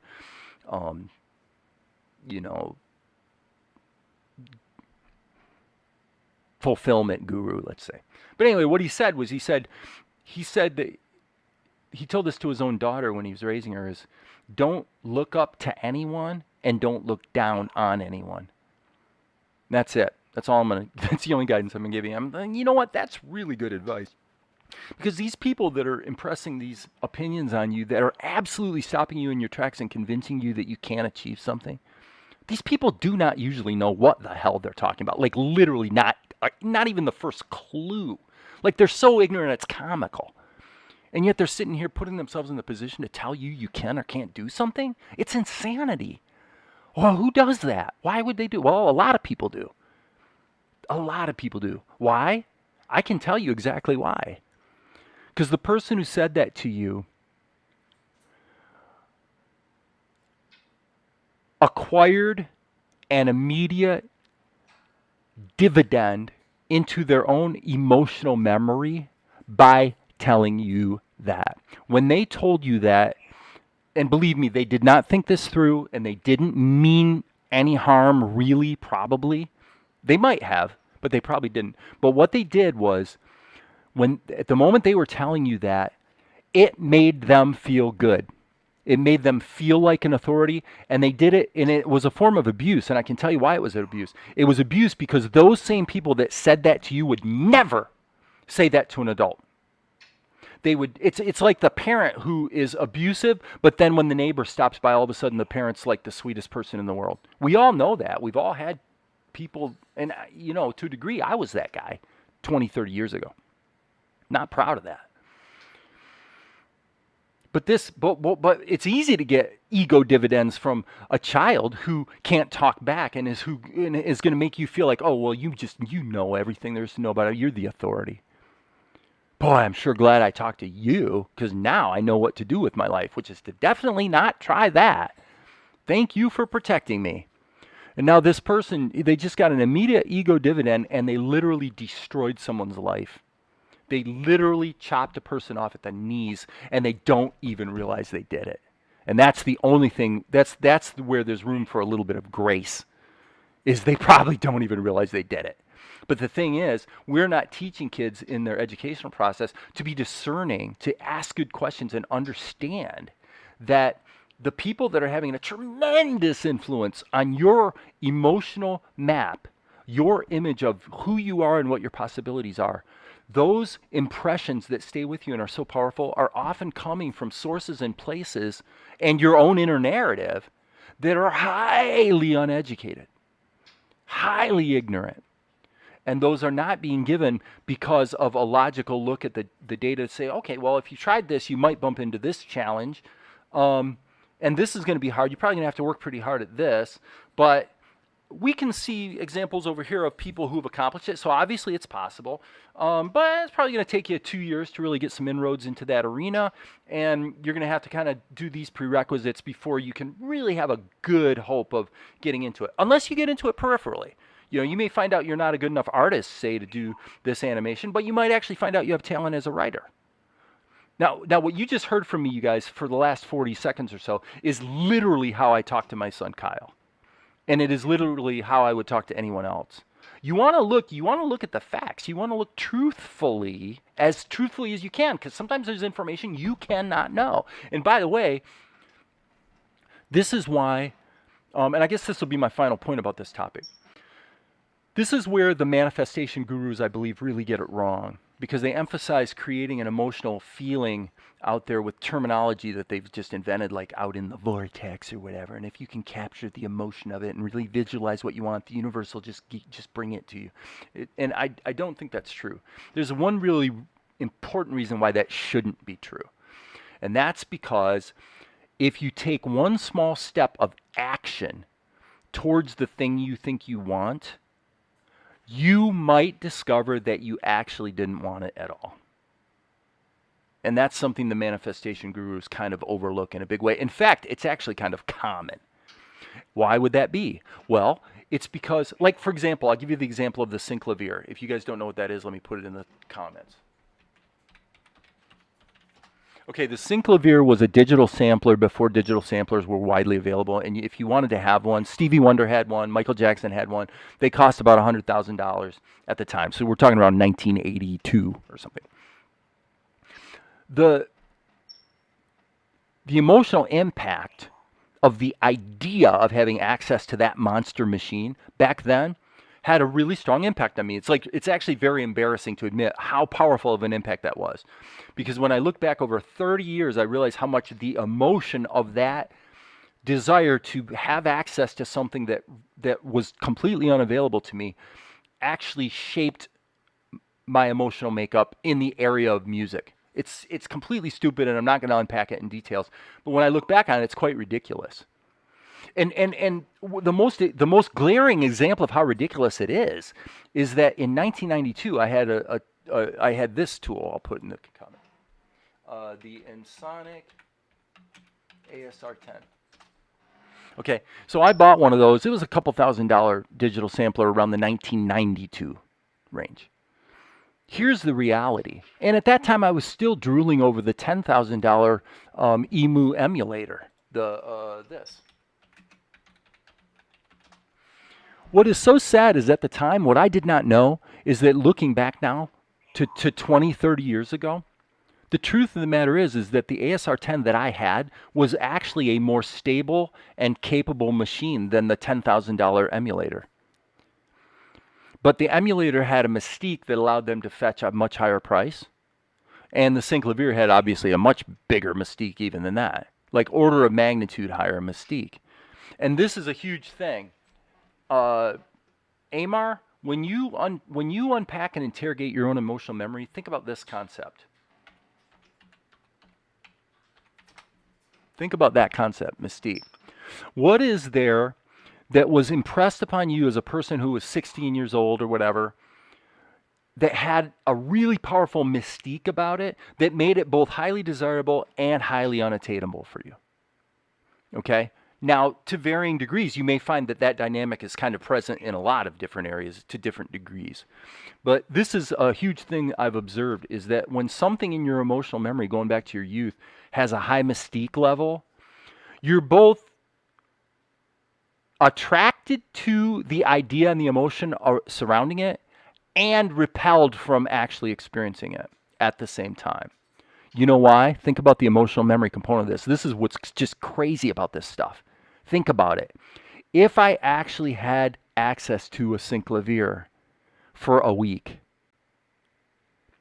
I would find all of its warts and the mystique would be gone. And what made the emotional memory so compelling that in other areas kind of drove me in positive ways was the mystique. It was the mystique, not the reality of the synclavier that was so compelling.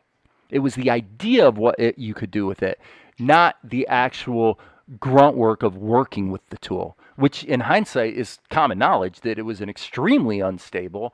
Um, I don't know how unstable it was. Certainly the EMU emulator was unstable, but it had great limitations compared to the ASR10 that I actually owned.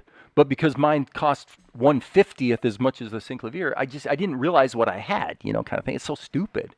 It's kind of crazy. So anyway, all right, we're pushing an hour and 3/4, and this is the kind of conversation that makes for a nice podcast, but doesn't necessarily get much work done. Okay, so if you guys appreciate it, great. Maybe I should restart my Patreon and ask people to pay me for all this good advice. Okay, so what are we going to do from here? Well, if we look at the script, morning, seriously, are you trying to help her escape? So what's going on next is that Vespar gets a little irritated, and let's jump over to this screen and see.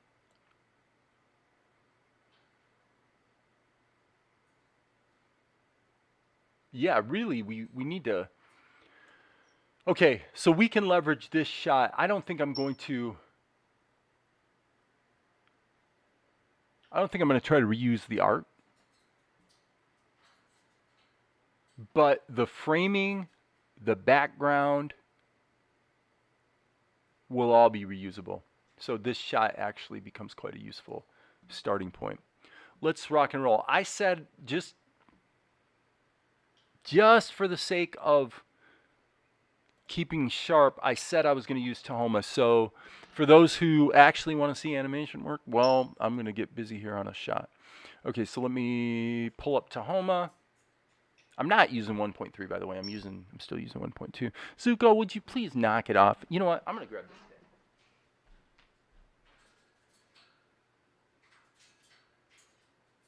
Yeah.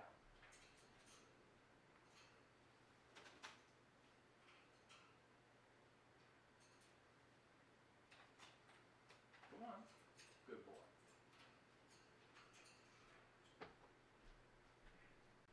Zuko is being exceptionally naughty today. As I said, like kids, they tend to go in streaks. Okay, so let me check a couple things here. Well, I guess we'll give this a name. 0304, yeah, 03-04. Okay, and create that scene. Okay, Amar's got a couple comments. It's promoted so you can about animation conversation the person versus the product.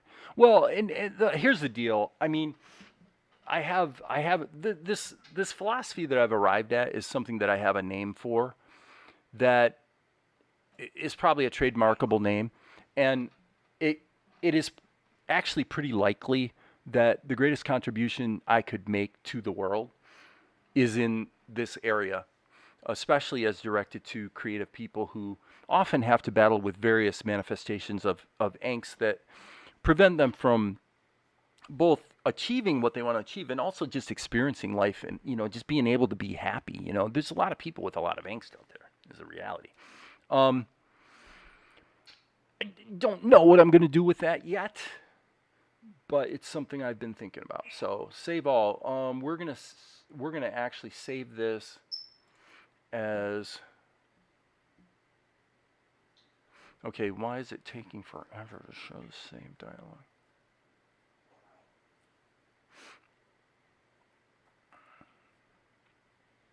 Hello? Oh, I see. It already saved. Okay, God, sorry. My bad. Stupid. Okay, so we want to go render settings, output settings, I mean. Okay, no, we're not going to go into outputs. We're going to go into... So anyway, I'm thinking here about making a new template. I don't think you can really bake... I don't know if you can bake structure into a Tahoma template. I'm going to look into that. In other words, if you were going to go ahead and set up masking in the in the node-based compositor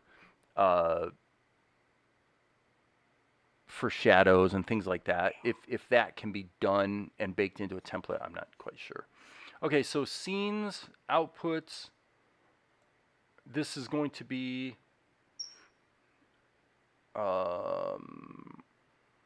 scenes, and we're looking for the letter E. Come on, E. Up there it is. Episode 3, and this is going to be 03-04. Okay, and we're kind of trusting here. Okay, really? You're not going to let me put in a slash? And then we want this to be a folder called render. And then the file name is going to be 0304, and it's going to be, I cannot remember with Tahoma, do you have to put a period in there? I cannot remember. And these are going to be pings. Does anybody know?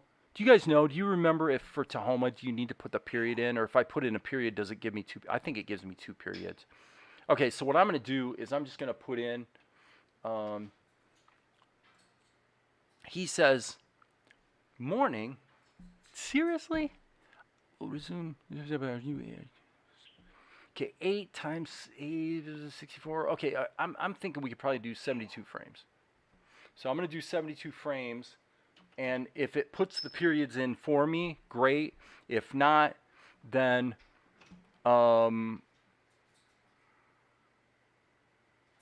because the scene is empty. Okay, so fine. That's understandable. So is it going to save my output settings? Let's look at that. It did not. Okay, that's annoying. It saved some of them. Okay, so B key, we'll just go ahead and put in some dummy stuff. So this is why I'm looking at setting up a template, because it would be quite useful to not have to... Yeah, this is completely wrong. Boy, that's annoying. Okay, so this is going to be episode 3, and then this is going to be 03-04. I know this is fairly tedious, you guys, but it's kind of important to get this stuff right. All right, so save and render, and this should be fairly quick. And it looks like it did put in the period for me. So that's what I need to bake into a template, is I need to bake in render location and file names. And then ideally, I would actually put in a... Oh, and it blew up?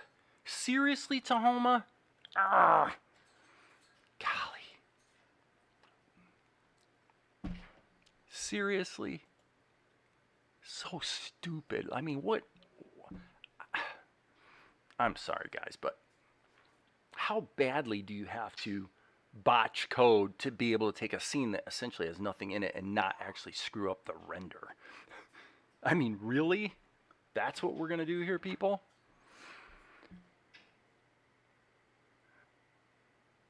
Okay.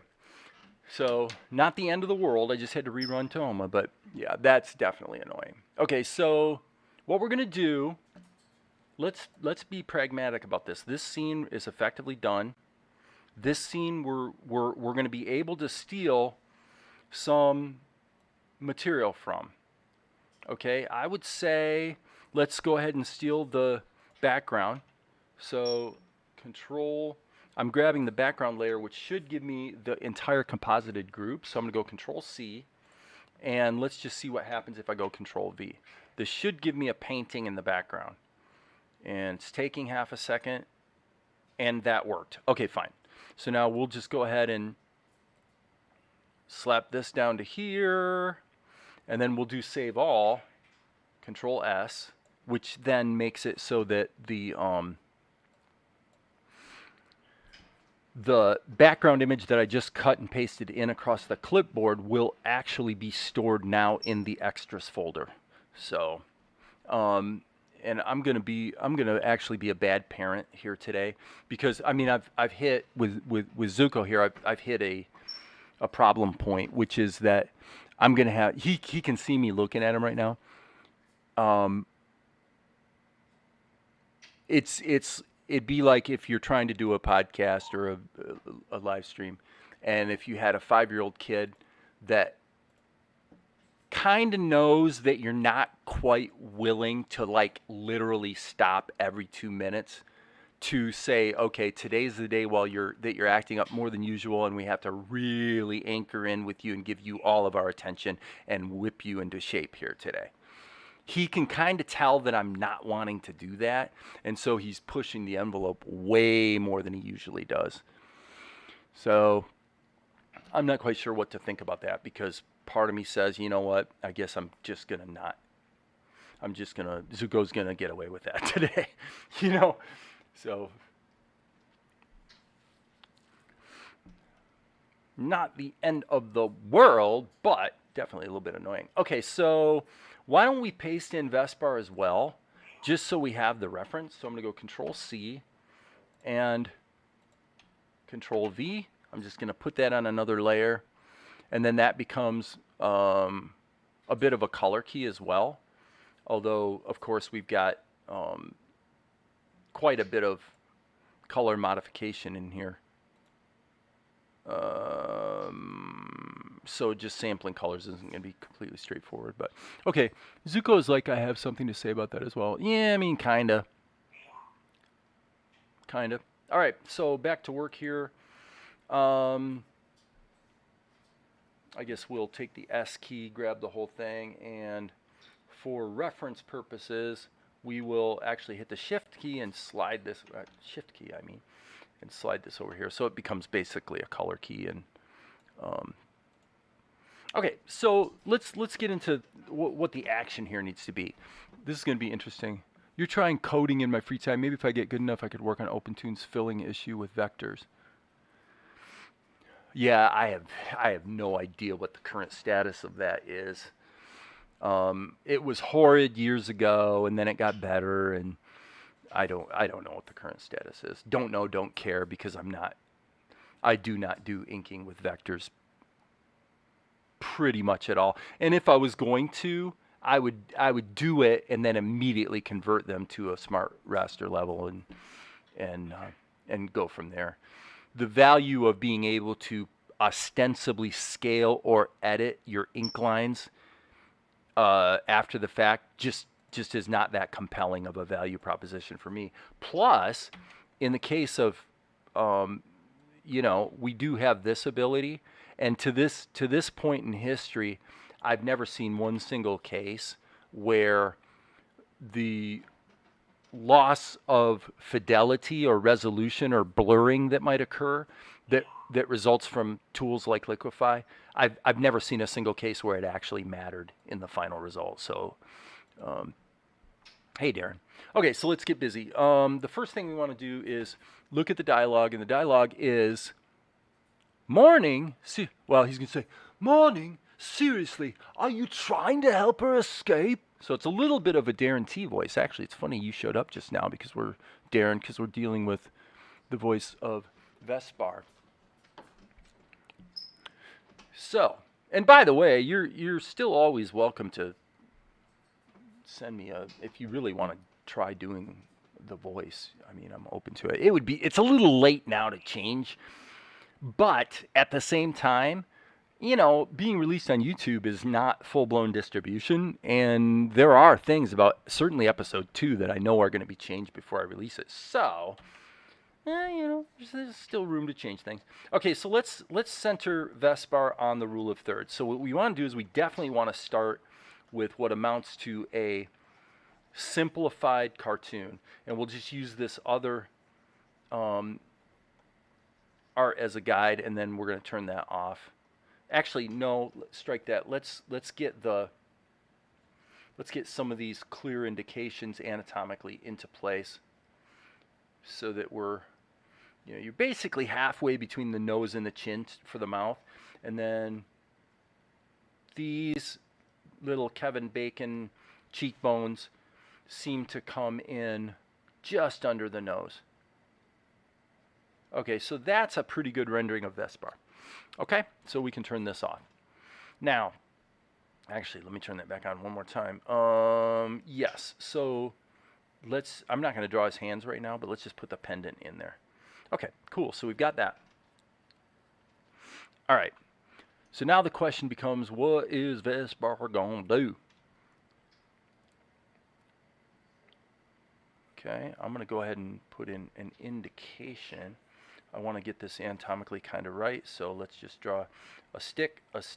I'm drawing the outside extent of the arm, okay? And then I'm putting a mark here to indicate where the sleeve would have to fold, you know, in order to make this work. Okay, so pretty much that's looking about right. Doesn't have a lot of character to it, looks fairly geometric, but not altogether inaccurate. So, okay, so there's Vespar.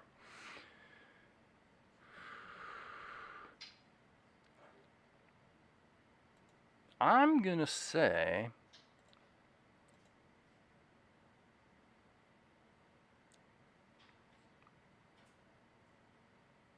I'm thinking about this. Boom, boom. You seem to be okay with the voices, so no need for me. That's fair. That's fine. I do. I mean, I don't know if Maria noticed, but I actually did a couple lines for Carliana in episode 2. Yes, I did the voice of a woman. But she's welcome to, because Maria, at this point, I have never heard any recording from you using the rig that you bought on my advice. And back when you got it, I said, you know, if you want to go ahead and redo those voices to up the quality a little bit, you know, and kind of throw me a bone, I'd appreciate it. And then I never heard back from you. So, and I remember I said it repeatedly, so I really didn't know what to think about that. So I basically didn't think about it. After a period of time, I'm like, well, I guess I shouldn't be hearing from Maria about a better version of those recordings, and that was that. And so if you want to try and improve them, certainly in episode 2, we've got 2 lines for Carliana, and at this point, I'm kind of minimizing Carliana's role as far as dialogue goes.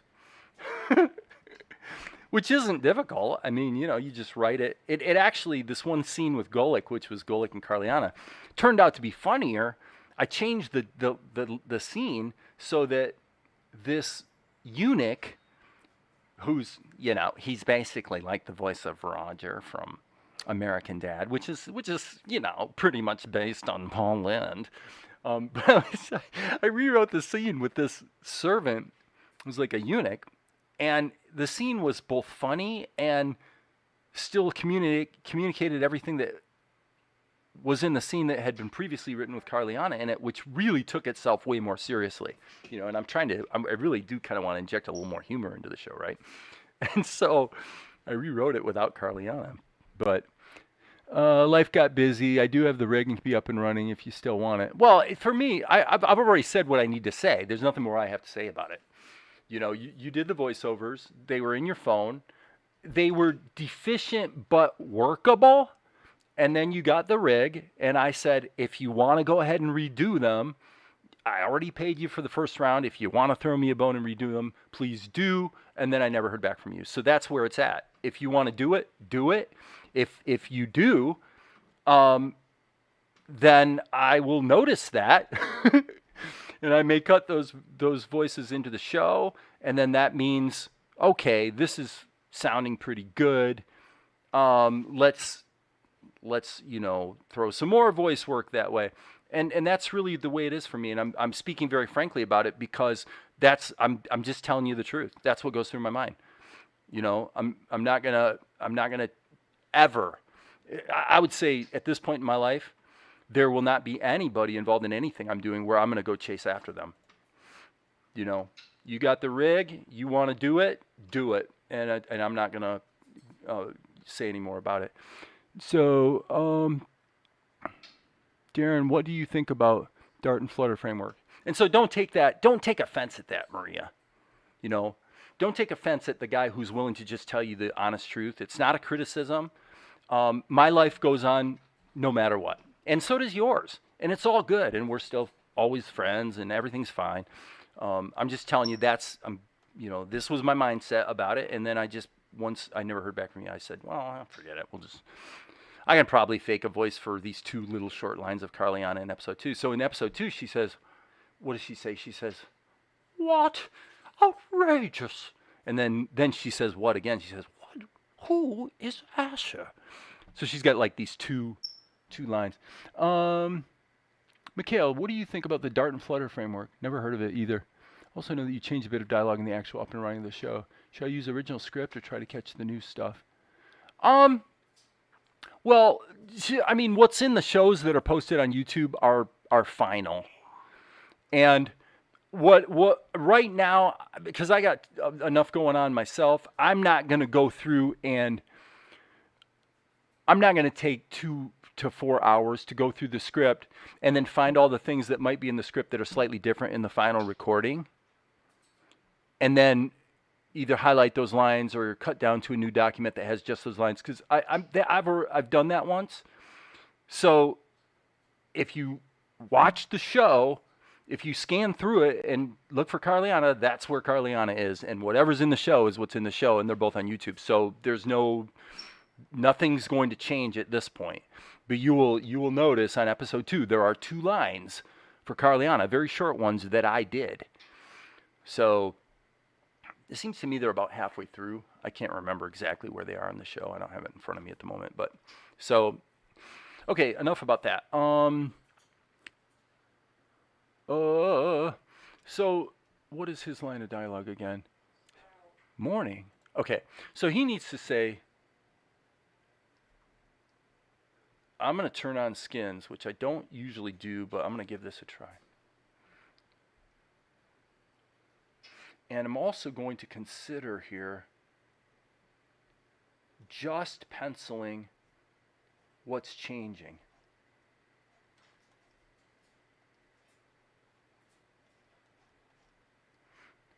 Okay, and then what I'm going to do here is I'm going to give myself both of those tweens. This is an interesting way of working. I've never done it quite this way before.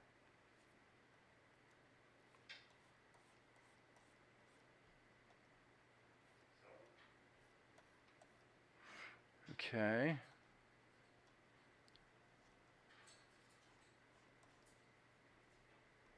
And smack that down like that. So when we scan this, I'm seeing pretty much what I want to see there. Okay, the only glitch here is, I believe, let's turn these skins back off. Oh, I guess that feels about right. Okay, this might be a good example of where onion skins are kind of useful. Okay, what is that? That's locking one on. I'm not sure what those 2 different little spots there, why there's, I guess that's probably for locking a skin. And then you can still, so the relationship stays this, so I'm guessing this is a locked skin. Yep, that's what that is. Interesting, that is pretty sophisticated onion skinning architecture. Okay, so he says, seriously, so I'm gonna say, let's grab this, Control C, Control V, and then I'm going to anchor this here, and actually here, S, Control C, Control V. Yeah, I like that. Seriously? Okay, so then we're going to have one more frame. Let's just do a duplicate, and then we will erase this and this. Let's turn off the skins. And, okay, so we're going to be here. Boop, boop, boop, boop, boop, boop, boop, boop, boop, boop.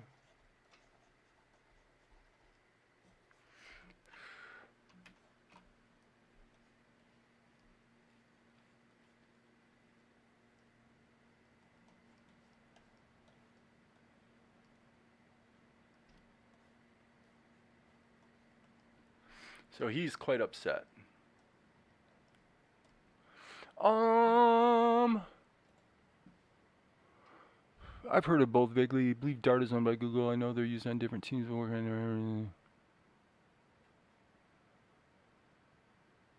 Coding language for developing cross-platform software.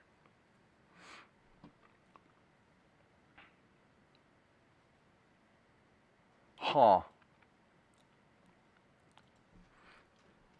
Dart and Flutter.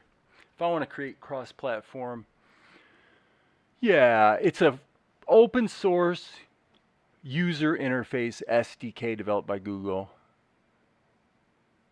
So it's for developing iOS and Android apps, and it uses Dart as the programming language. So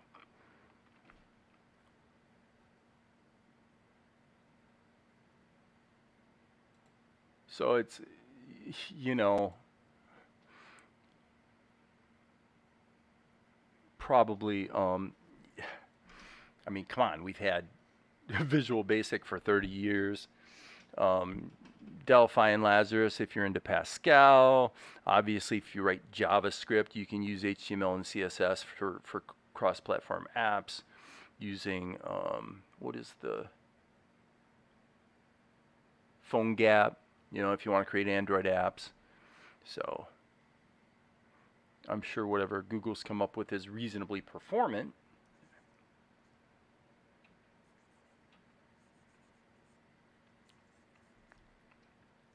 Okay, now let's go back here and start getting some of the animation blocked in. Okay, not bad. We got this border here. Okay, so it's coming across quite a ways. We want to keep things at this point, to get the motion blocked in, I want to keep things very geometric. They don't have a lot of life to them. Now when I go back in, I can go ahead and add these little bits and flares that give it character. But right now, because it's motion that I'm focused on, I want this to be fairly geometric. Very simple. And I'm checking, I want to establish good continuity in every bit of the movement. Okay? So this is going to be boom, boom, boom, boom, and then that's going to be like a V. Okay, this is a mistake right here, just by the way. And yeah, this starts here. I don't know what I was thinking. Boom. Okay. I discovered the money in art is not as much as I would like, but I haven't been in the space too long. Yeah, there's lots of platform solutions. Okay, something just happened. How did I wind up with? How did we lose a drawing? That's kind of weird. So there's 3. So somehow we lost number 2. So we'll just fix that right like this. Let's go. Let's move this down. Hit delete. Move this back in. And hit Control X to ripple that up. So Um, hey, Inio-san.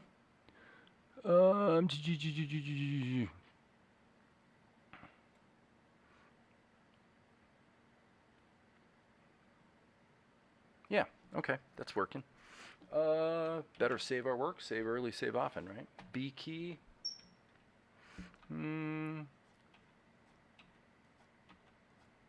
Uh-huh.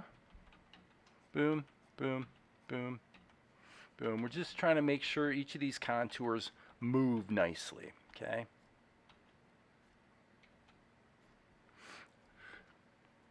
Okay, so he says, seriously? So he's going to say, seriously? Are you trying? Okay, let me get the timing on this. Seriously? Are you trying? Okay, when he says trying, couple things here. I guess let's go D, and I'm going to do this way. I'm going to go,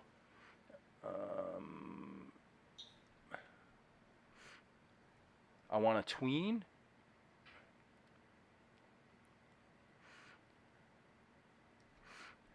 And I want another frame, so we'll do this.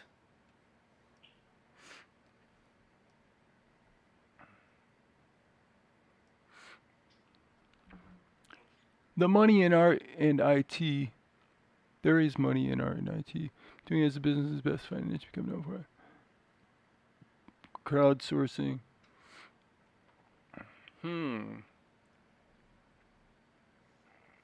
Okay. And then I am going to argue that here we could do the same thing on a more wide ranging level. Now this is, just so you guys know, we obviously could do this with the animate tool or the plastic tool. But it feels pretty good.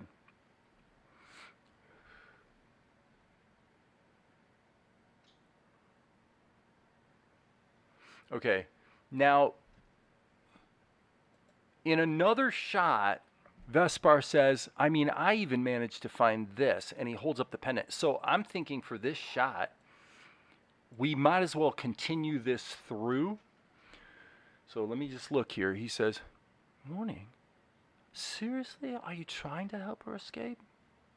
I mean, even I managed to find this. Yeah, I mean, okay. Okay, so now let's get the timing to that change.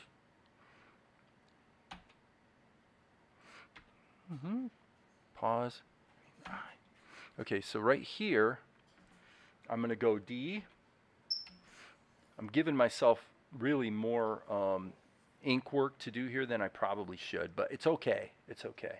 We're going to maintain. So we're doing, this is 8 frames per second, guys. So what we're doing is we're maintaining kind of the snap and hold approach to tweening. Meaning, oops, that's not what I meant to do. Okay, so meaning that when there's a tween, typically there's a tiny change followed by a big change. That seems to be what works well for this, for 8 frames per second animation. Okay, so here I've got the big motion now, and now what I'm going to do is work back against it. And here, probably the same thing, just a little bit of a change here, and then you'll see what happens. You see that? You got this nice shifting of weight that feels good at 8, at 8 frames per second. So, okay. Now here, we're going to hold up his hand, and I would say we'll do an ease in tween.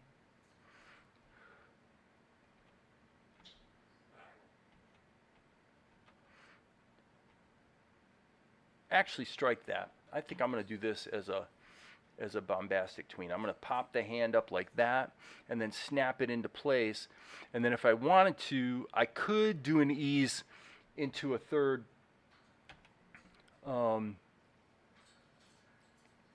frame here.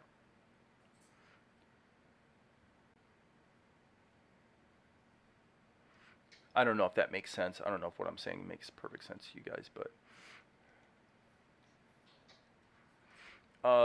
it wouldn't, I mean, because getting some recoil on the string makes sense. If we're going to do that, then we probably might as well also put a little bit of easing on Vespar's hand. So that feels pretty good. Let's save our work and then look at how this flows with the dialogue. So he says, "Morning? Seriously, are you trying to help her escape? I mean, I even managed to find this." Okay, and so,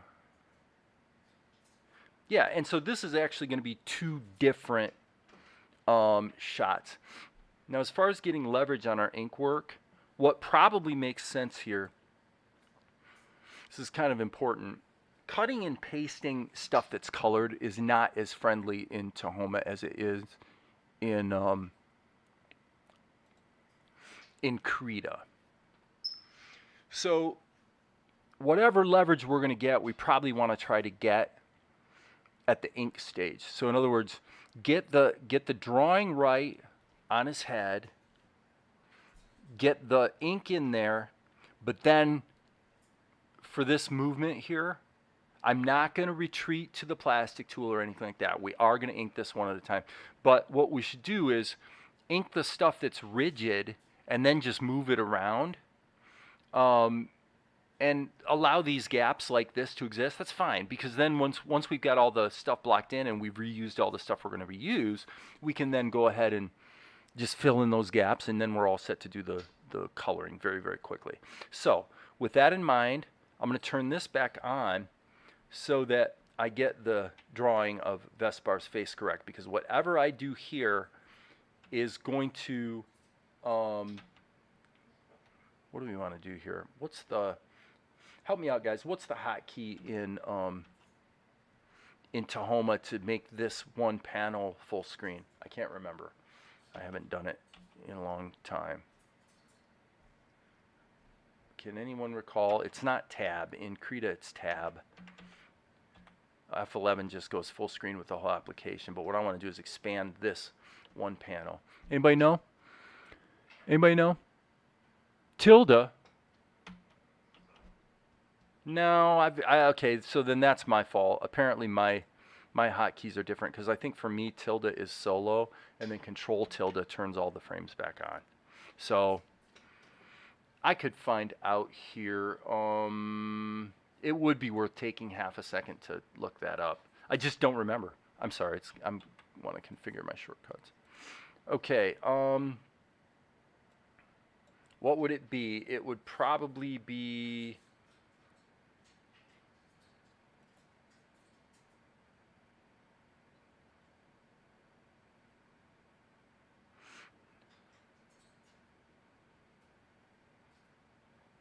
Kind of embarrassing. I just can't remember. I cannot remember what. I'm looking for view. Maximize panel. Something like that. Maybe max? Yep, there it is. Oh. Okay. So F11 goes full screen and Control F11 maximizes the panel. There you go. So who knew, right? Yeah, I think tilde is the default. I think I changed it. I'm pretty sure. So, all right. So we're gonna get this. Again, I can't emphasize enough how getting this one drawing right here correct is critical for this shot, because every other shot is going to be leveraging the ink and paint for his face.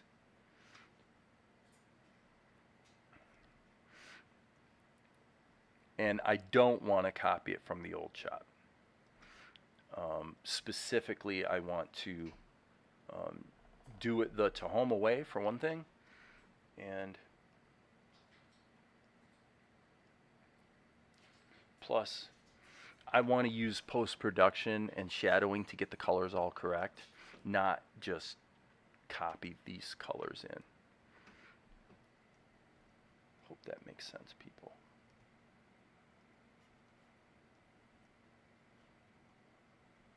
Okay, I will say that I'm feeling a little more um, smoothing than I want.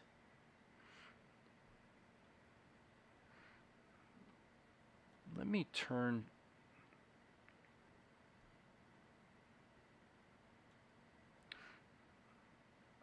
I wonder why. Let me look at the settings. Um, the setting would be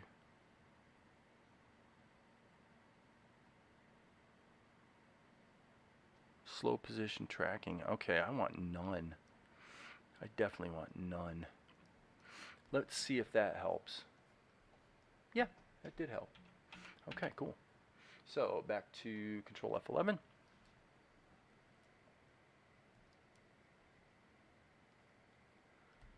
Nah, actually I strike what I said.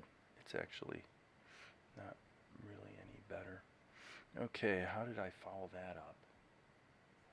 This really belongs about there.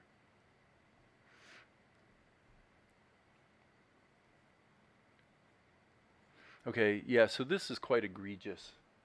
The the lag on this brush, I'm going to check this one. Same thing. Okay, so I'm starting to think it's probably, yep, this is not a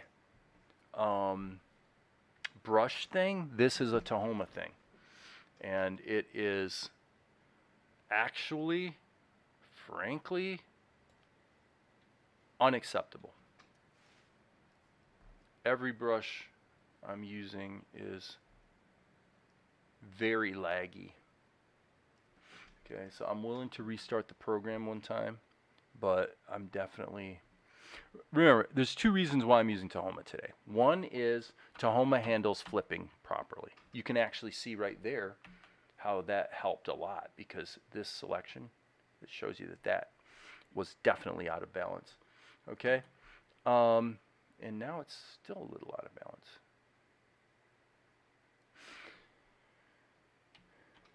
Yeah, that's pretty good. And can't remember what the other reason was why I wanted to use Tahoma, but this brush drag business is for the birds in kind of a big way.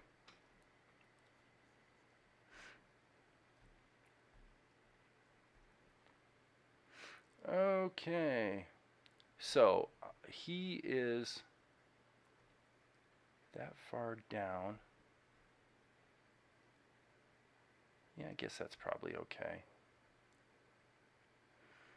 But I don't know. I actually think not. I think I fouled everything up here. Yep, I fouled up everything. I'm not quite sure how I managed that. This should be up like that. Yeah. Boy, did I boondoggle that one. That's crazy stuff. Okay. And this line is in the wrong place. Yeah. I'm even seeing it in the eraser. It's like the drag is causing an effect that's kind of almost like a smoothing effect. So you go to draw a shape with the eraser that's supposed to be round, and see how choppy that is? That's crazy. Something in the code for Tahoma is a little winky. So we kill Tahoma and restart it. All right.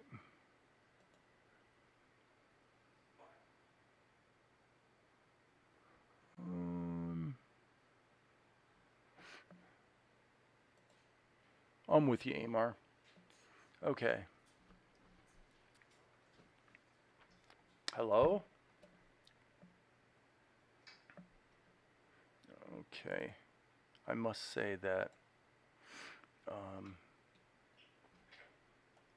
in the main, Tahoma is not impressing me too much today. That feels better now. So it does seem to have been a bit of a function of... Okay, so now we actually have an egregiously, catastrophically egregious problem. So I got to stop everything and think about it. Okay, basically the animation design is fine, and every single frame is going to be subjected to this frame. Okay, if that doesn't make sense, what I'm saying is that the the positioning and structure of his head was quite literally wrong in every single frame I drew of pencil test. And so there it is. Um, I really like this drawing. So this is all kind of instructive, honestly. It really is. Because I'm very much going through a process of saying, you know what, I just did 2 shots in Krita. It went really, really well. How we doing here? Kind of flipping over to Tahoma. And so far, sketchy at best. Let's just say sketchy. I've had enough things that are winky that are making me a little uncomfortable. But there it is, you know. Amar's probably going to post, well, if you're using Clip Studio Paint. Yeah, he's not wrong. He's not wrong. Probably, it could well be that learning Clip Studio Paint, you know, and really mastering that program would be. The thing about it is, if I was going to go down that road, it wouldn't be Clip Studio Paint. It'd be Blender. I'd be really getting down with probably Blender 2.93 and starting to use it for more stuff. And believe me, I've thought about it. So this kind of experiment I'm doing right here with Tahoma, I'm going to be doing something similar with Blender very soon. So you guys can take that to the bank.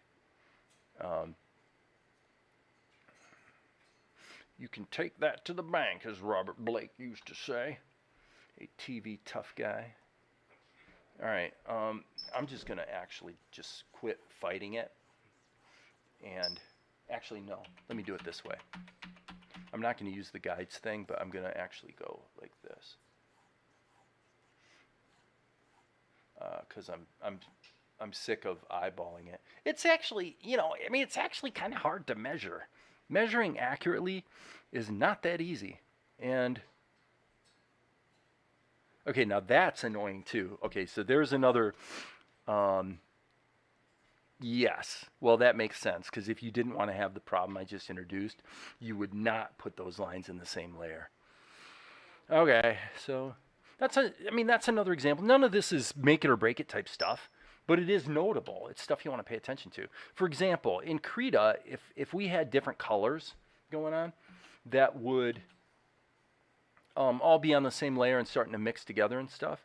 It actually, with the color to alpha tool, you usually can actually clean things up very, very nicely.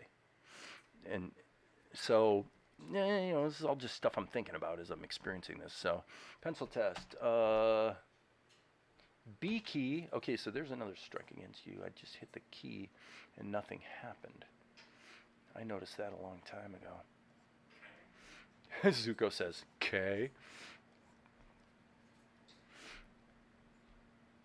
All right, I probably need to put in this line under his eyes just so that he feels on character. So I'm going to go ahead and turn this off.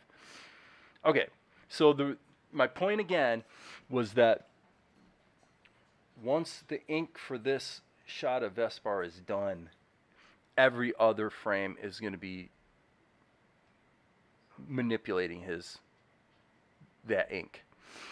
Okay, so now the question we want to ask ourselves is whether we want to do the bold step of putting the ink on the same layer. Seems pretty insane. Yeah, he had a cockatoo. That's right. Absolutely. Named Fred. Okay, so let me put this in here and see if we get coverage. Now okay, now that's interesting. The ink brush is not a conventional brush. I was thinking it would be. Let me zoom in close and see what's happening. That looks like pretty darn good coverage. Okay, and why am I asking that? Because then if I'm going to do a selective erase, look what happens, right? I can erase all these red lines. And so actually, I guess back in the day, I was pretty meticulous about creating a set of my paint brushes for doing this pencil testing and ink work in Tahoma. And so I guess now to a degree they're showing their mettle. Right there you can see a little bit of, yeah, look at this. So this is a Tahoma-ism that's always been true, and everyone has always agreed is beyond ridiculous and should have been fixed in the program literally years ago, like 3-4 years ago for sure. And it still hasn't been addressed as far as I know. So if there's already a line, in my crazy insane world, if I'm drawing a line over top of another line, by God, cover the other line with the new line. There is no scenario where that's not what I want. And yet Tahoma says, well, we're not really sure you want to cover the old line. You know, you might only want it, this might be desirable. This is really what you wanted. Whenever we cross a line that was already written, we'll kind of make it half cover it. Yeah, that's what you must want. Yes, I'm being a little snarky. But yeah, Tahoma's been that way in OpenTunes ever since I can remember. Does anybody out there, Darren, has that ever been fixed in OpenTunes, for example? Definitely a different level for the ink. Well, yeah. Now, at the end of the day, it's going to turn out that this works okay. This I need to fix, though. That's actually wrong. I'll make it work. I'm just reacquainting myself here with Tahoma today. It's all good, friends. Yeah, you just have to scrub a little harder to convince it that you really want to cover those lines up. Now, these are not particularly aliased lines, or anti-aliased, I should say. So we will see when we look at it at actual size. Let me put it this way.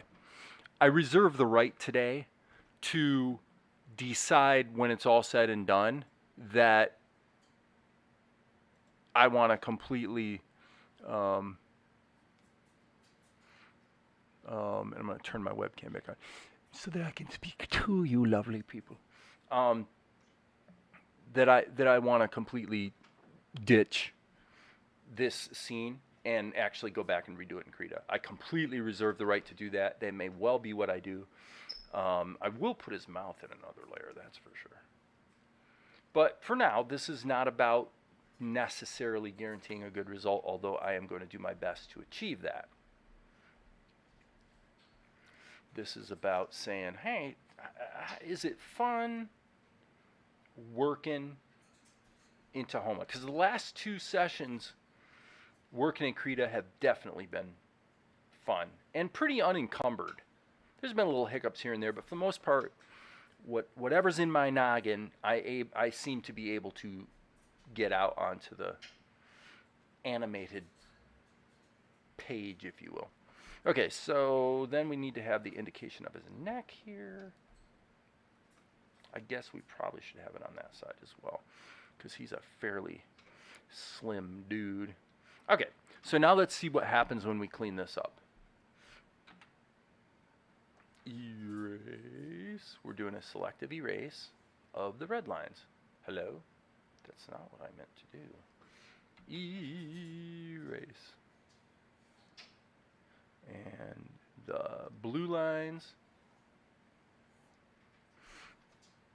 Not bad. It looks good, actually. Keep going. Okay, so now what we're going to do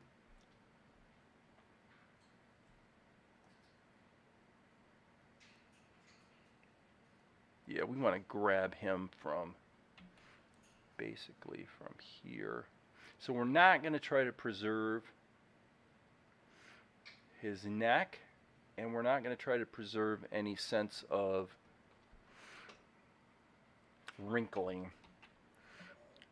What we are going to do is go Control V and just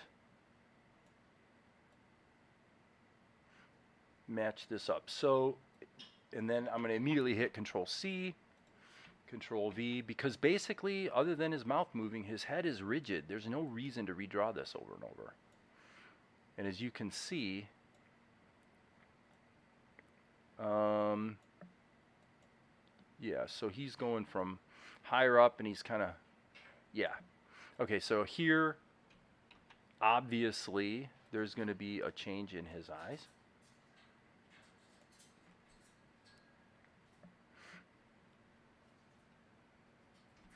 And so, let's go ahead and do that right now. Let's hit the B key, ink, erase, erase. Now that is one thing I do like in Tahoma is the selective erasing.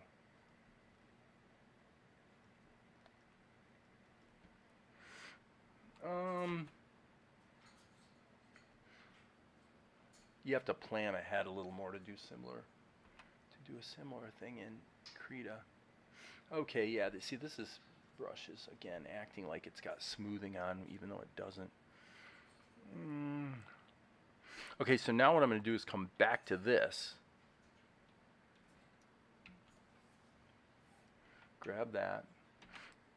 Admittedly, this is going to grab the red as well, so things are going to actually start to get messy here. Okay, stop everything, undo,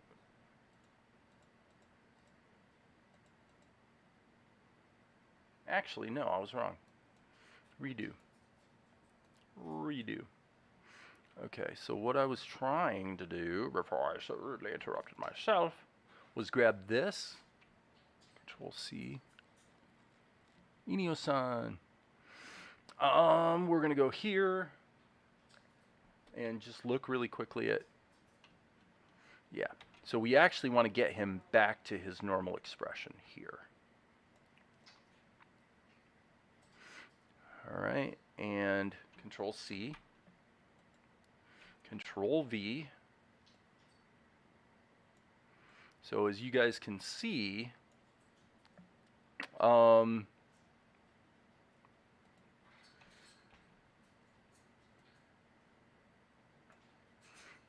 if you keep hitting copy and paste, things do get messier and messier. That's for sure.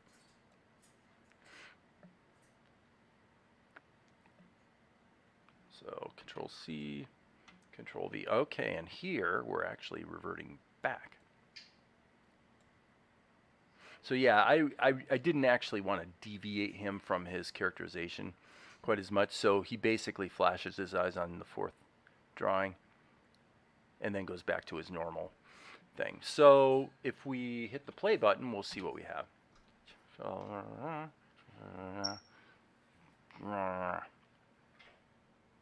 Basically, she's working. Okay, so file, save all. What time is it? 11:15. I'm pushing 3 hours here, friends. I guess I'll go to 11:30, I think, and then probably call it a morning. I should check. Nothing in my inbox. Nothing in my Google Voice. Things are quiet in my world. Okay, so now let's clean up this top section. Meaning, let's get rid of the pencil test. Ready? Erase. Erase.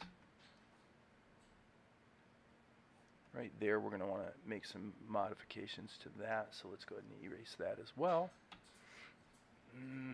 Same thing here. And we're going to have to, his whole shoulder line is going to have to come down. in most of these. We just got a little bit of a botched measurement. Taking off, everyone. Have a nice day. Okay, you have a nice day too, man.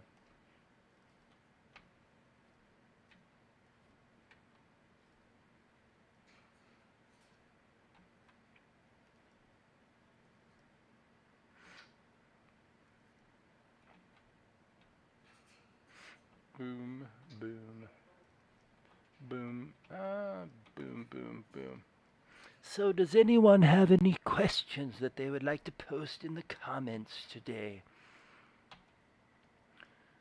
There can be comments about animation workflow or the very wisdom of the ages. I'm always happy to help. Okay, so let's go here and look at the previous. That's a pretty bold. That's a pretty bold bit of skin.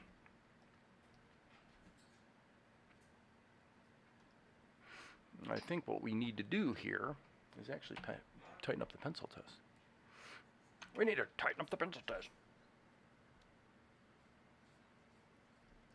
Okay, our shoulder line here looks pretty good. Got those wrinkles, a couple wrinkle indications there. But yeah, we basically need to just get the pencil test working here. So I probably, by the time I quit this session, I doubt I will get any more inking done. This is really, I really need to take this step of doing the right things in the right order by making sure the pencil test is solid before I move on to other stuff. And besides, this is fun, isn't it? Okay, so this arm falls. So you got this wrinkle here. I'm actually feeling like maybe this should fall even a little further. B key, boom, boom, boom, boom. Okay, so we got this, and then it falls out of frame, so there's that. Boom. Okay, there's a cuff. I don't know that the cuff is actually delineated in the ink, but it is there. And here we've got, in terms of the contour, it's not quite right. Okay, that feels pretty good.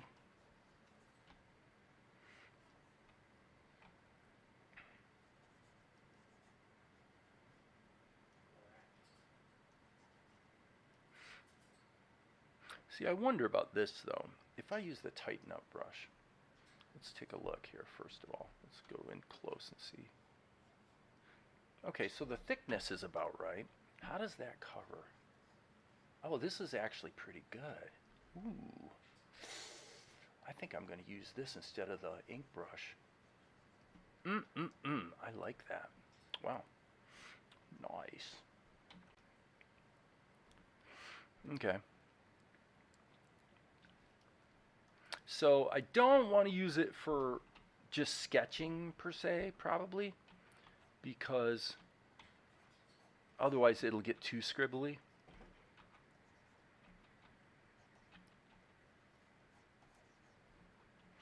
But I think I'm actually going to use, so essentially it's what I did in Krita. The ink is actually done with a quote-unquote pencil brush. I'm not actually switching to an ink pen.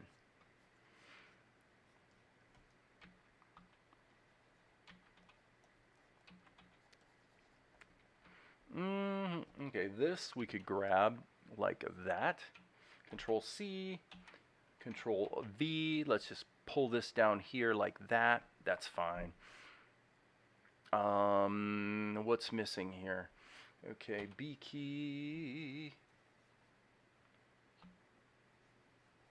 All right, this needs to be a little lower.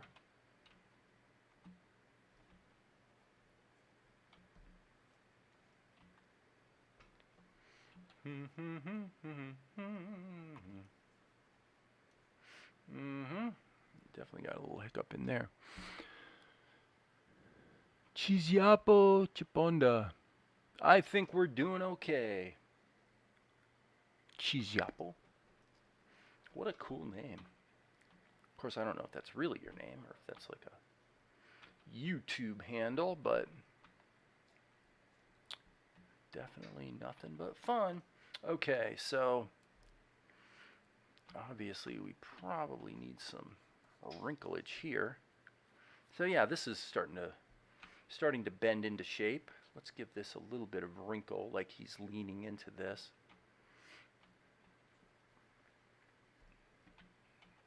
But let gravity have its way. Let gravity have its way. And there's that. So then this would be stretched out a bit more, but the shoulders are coming down. And okay, and here, this is a little inaccurate. So as usual, just when in doubt, completely redraw it. Okay. When in doubt, just redraw it. Don't try to take something and make it work. That usually winds up with an inferior result, let's just say. Nope, take a half a second and just redo it. Okay, let's keep going down like this, and now we can really get into some easy tweening. Boom, boom, boom, boom, boom, boom, boom, boom, boom, boom, boom, boom, boom, boom, ba, do do do do do, da da da da da da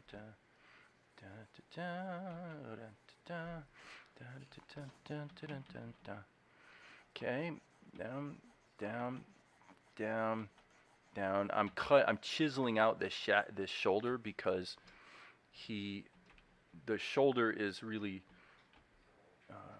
anchored too high in the original pencil test. So I'm trying to be careful. Okay, so sketch, sketch, sketch, sketch. Yeah. Okay, so let's go back here. We got this contour. This is an interesting way of working, which is easier, frankly, in Tahoma than in Krita. But it's kind of fun. You know, because you're literally seeing the animation unfold in front of you in real time. It's pretty cool. So let's get that neck position.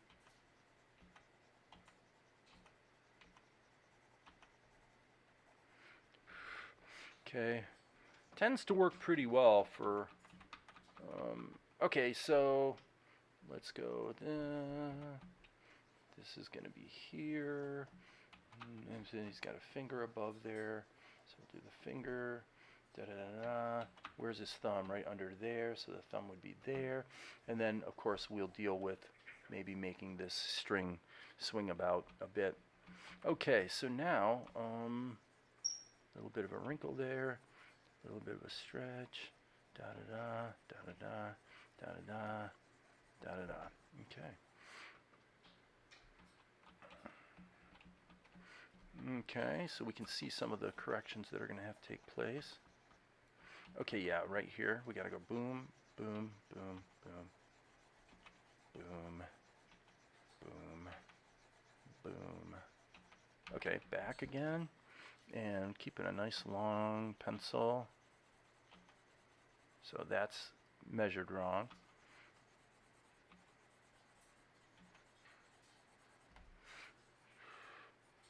This is probably punching out too much. Okay. File, save all. What time is it? We're getting close to that 11:30 mark, aren't we? Okay. So K key, L key. What?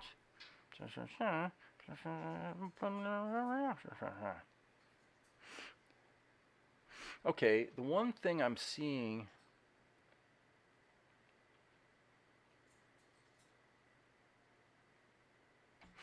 here is, let's go here. Let's erase these eyes. And then let's go back to this. Let's go ahead and steal these from here. Control C. And then go back to frame 8. And Control V. And then carefully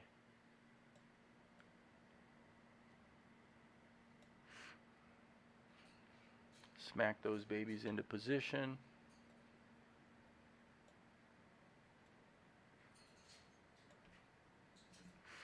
Yeah.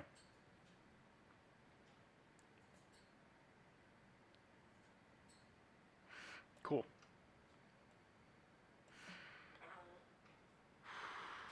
Okay. So all in all, so far, I would say it's a mixed bag in terms of working here with Tahoma. Now this is going to be, actually, you know what? Let's do this. Let's do this. I'm going to take all of the ink. Let me think about how to do this. What we're going to do is we're going to do a fill operation. Ah, we can't do it.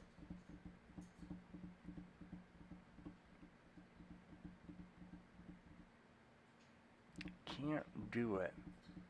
What I was going to do is do a lines fill and just change all these lines. You know what? We can do it this way. Okay, I know what to do. Just had to think through. All right, so I'm going to use the Tighten Up brush, which is essentially a pencil brush for my ink lines, starting now. And so,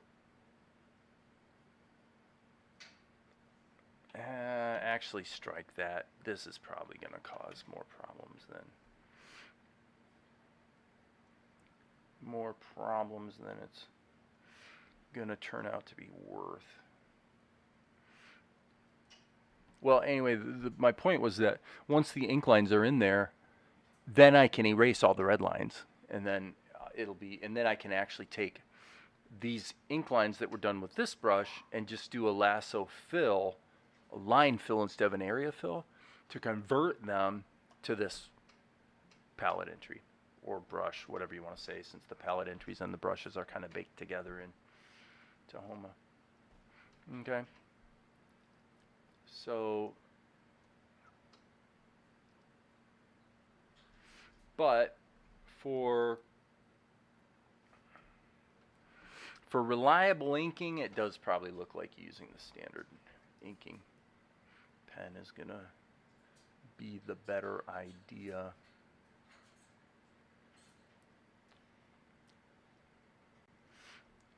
Okay, so there's that. Boom, boom, boom, boom. Okay, now that is his hand. All right. I'm going to zoom in and really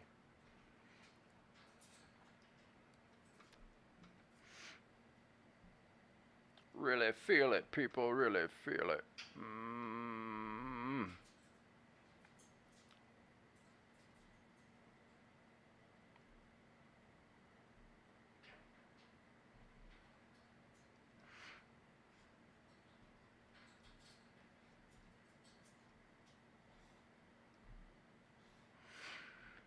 Okay, there's that. Close that shape.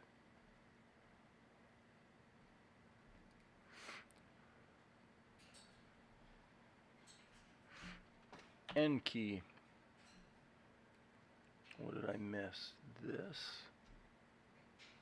That can just be filled. So let's go to the next frame.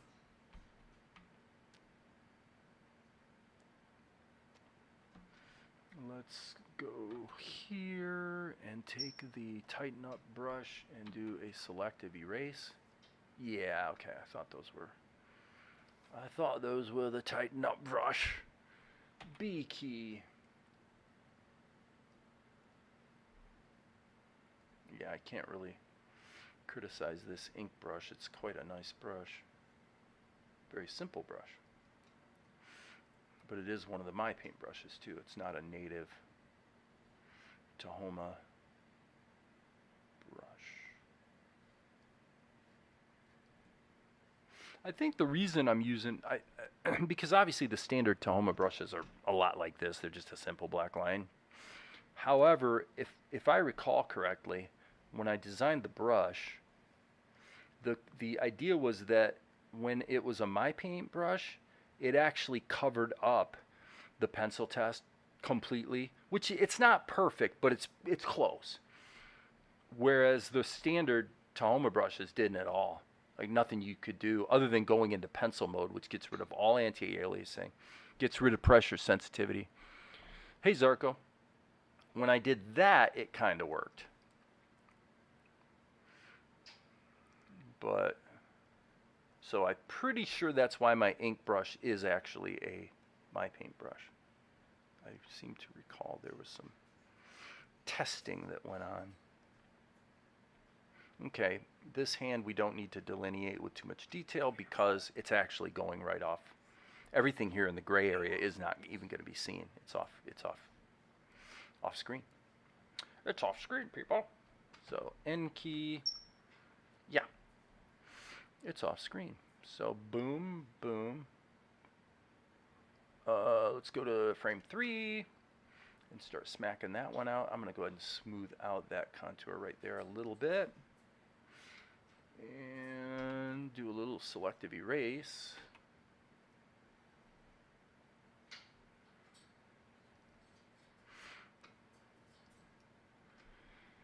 And what time is it? It's 11:33. I said I was going to quit at 11:30, but I guess I'm going to keep going here for a bit. But I'm noticing the concurrent viewers is kicking up. So I don't know if that's because of I've just been on for a while or if that's because of the time of day. It would be interesting to know that. I really don't have a clue. Okay. So let's just see here. Whoops.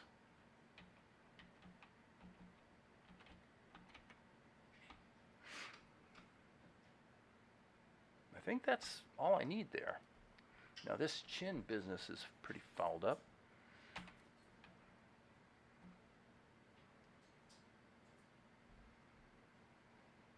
Boom. Bah. The vector line is inaccurate in Open Tunes. No kidding. I think we've known that for about 5-6 years now. That's why I don't use vectors. Now I do use them for shadows. The one thing that's useful I will say that if you want to add shadows to a character, which I will be doing, using vectors is not too bad. Because if you use the auto close, auto group, and auto fill, then you can actually draw a shape like that, and it goes on as a filled shape. So I use those for shadows all the time, but it's really about the only thing I use vectors for in Tahoma. And when you say Open Tunes, I assume at this point, I don't know this to be true, but I'm assuming that what's going on with Open Tunes is probably still pretty much the same as Tahoma 2D, since they are essentially the same program. Okay, so I'm not going to go too far here with craziness that's off screen.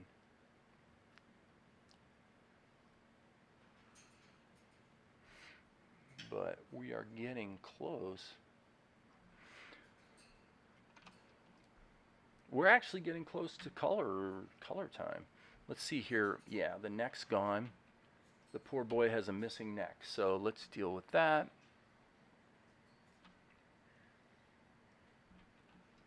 Boom, boom, boom.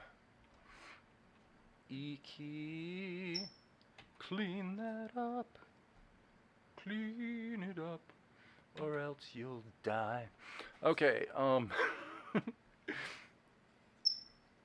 Zuko, why are you acting like such a goofy bird over there? Huh. You've been you've been a little bit on the naughty side today, I must say. You've definitely been on the noisy side. Zuko is an African gray parrot. And he is extremely smart and talks quite a lot, whatnot. They are argued to be the smartest bird there is in the world. Now, some people would argue that crows are actually more intelligent. And the truth is, I don't know. I would say it's kind of a toss up. Crows are crows have been shown to intelligently manufacture tools to solve problems. So they're clearly pretty freaking brilliant.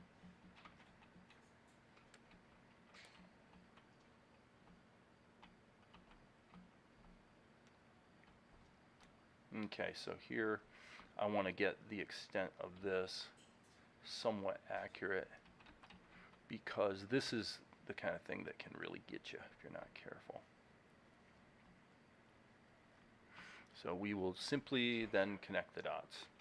Okay, so here we've got there, there.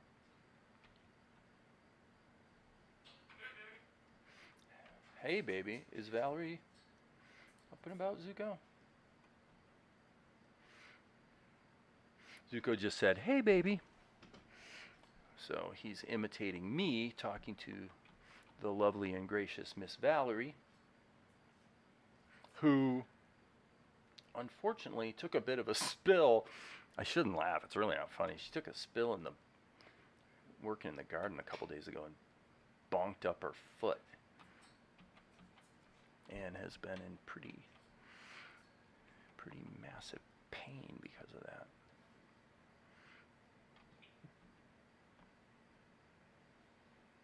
Sucks to be her. That is a fact. It's never fun to be gimped out. I remember one time when I dropped a 45-pound barbell plate on my foot, and it completely exploded my toe. Like, absolutely, it exploded. It broke it into a zillion pieces. And there's nothing you can do with a broken toe, so you just have to live with it and let it heal up however it's going to heal up, which it did. But I was on crutches for, geez, I think at least a month or two. That was back in the 90s sometime. Back in the 90s, back when some of you guys were probably still in diapers. Okay, I'm just extending this line kind of stupidly, just because I want it to be a closed shape that will fill when we go to do fill operations. So I'm just closing the shape. Crows have fantastic face memory too. Yeah. Oh yeah. Yeah, I know. That's right. That is true. They can be quite kind to people who have been kind to them. They bring them little gifts and stuff. Now, crows are amazing. We tried to. There was a crow out here. Oh gosh, it's probably been 2 summers ago now, that we tried to save, but it clearly had West Nile. I mean, it was definitely pretty obvious that it was mucked up neurologically, and there was no real saving it. It was really kind of sad. I would have liked to have rescued that poor crow. But sometimes life hands you a raw deal, and West Nile disease is absolutely epidemic in the crow populations. Has been for quite a while. Horrible, horrible, horrible thing. Lost a horse to West Nile, actually, back in the... Oh gosh, it would have been either the late 90s or early 2000s. Quinn, he was a really good school horse, and he caught it, and boom, he started, couldn't keep his balance, obviously dizzy and all this sort of thing, and just had to put him down, man. Had to put him down.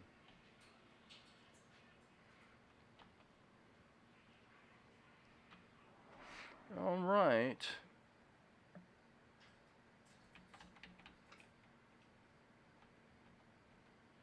Okay. So we might as well extend that like so and like so. We're just, again, it looks stupid, but we're closing the shapes. So they will fill when we go to do, well, the fill operations. So there's his finger. There's his other fingers. So we'll just close that shape. Again, it's anatomically wrong, but you'll never see it. So why are we going to kill ourselves trying to make it perfect? So same thing down here. We really want to go like this, because otherwise the whole background will fill when you go to fill it. All right, so this is the final frame, and we'll kind of cut some natural wrinkles in there. I'm thinking the string we'll put on a separate layer, actually, because so we can animate some secondary movement. Right, right. That's what we're gonna do. Okay, so let's.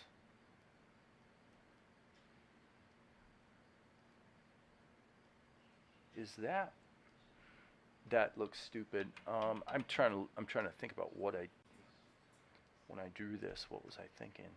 I guess I was thinking that kind of like what I just did.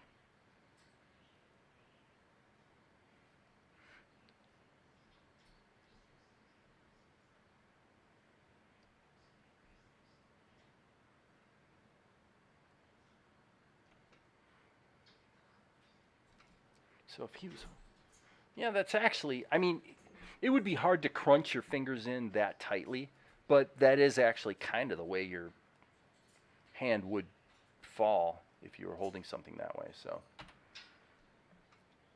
not totally ridiculous. So again, the string we'll put somewhere else. Okay, so now we can go through and do erase of the pencil test. So we'll just do this. We're going to zoom way out. Okay, that was, I guess I hit the wrong key.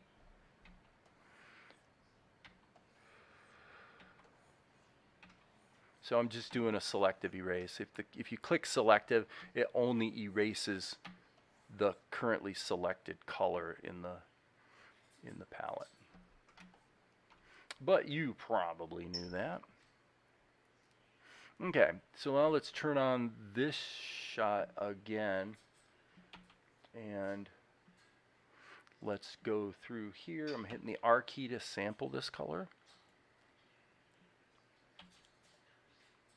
And this, okay, so now question, do we want to do a flatting of him first? Let's do the flatting thing, just because I've been doing the flatting thing.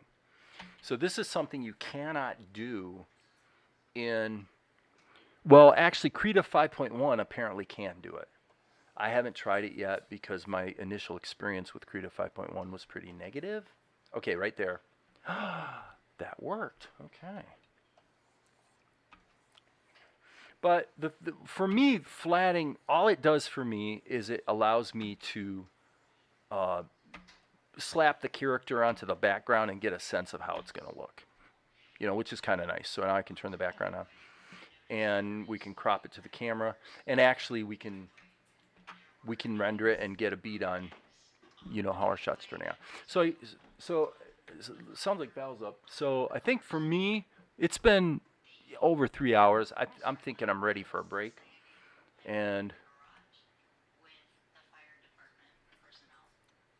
so what we'll do is let me get this into the show, and then we will just see how it feels, and then that'll be it for this morning. Okay, so here we're gonna go episode 304, and okay, that's a mistake, but that's okay. It's supposed to be in the render folder, but that's all right. We'll live with it. And this should be 8 frames per second with 0304. Okay, so we'll smack this in here, and so I'm gonna re-render this without that in. So Control Shift R.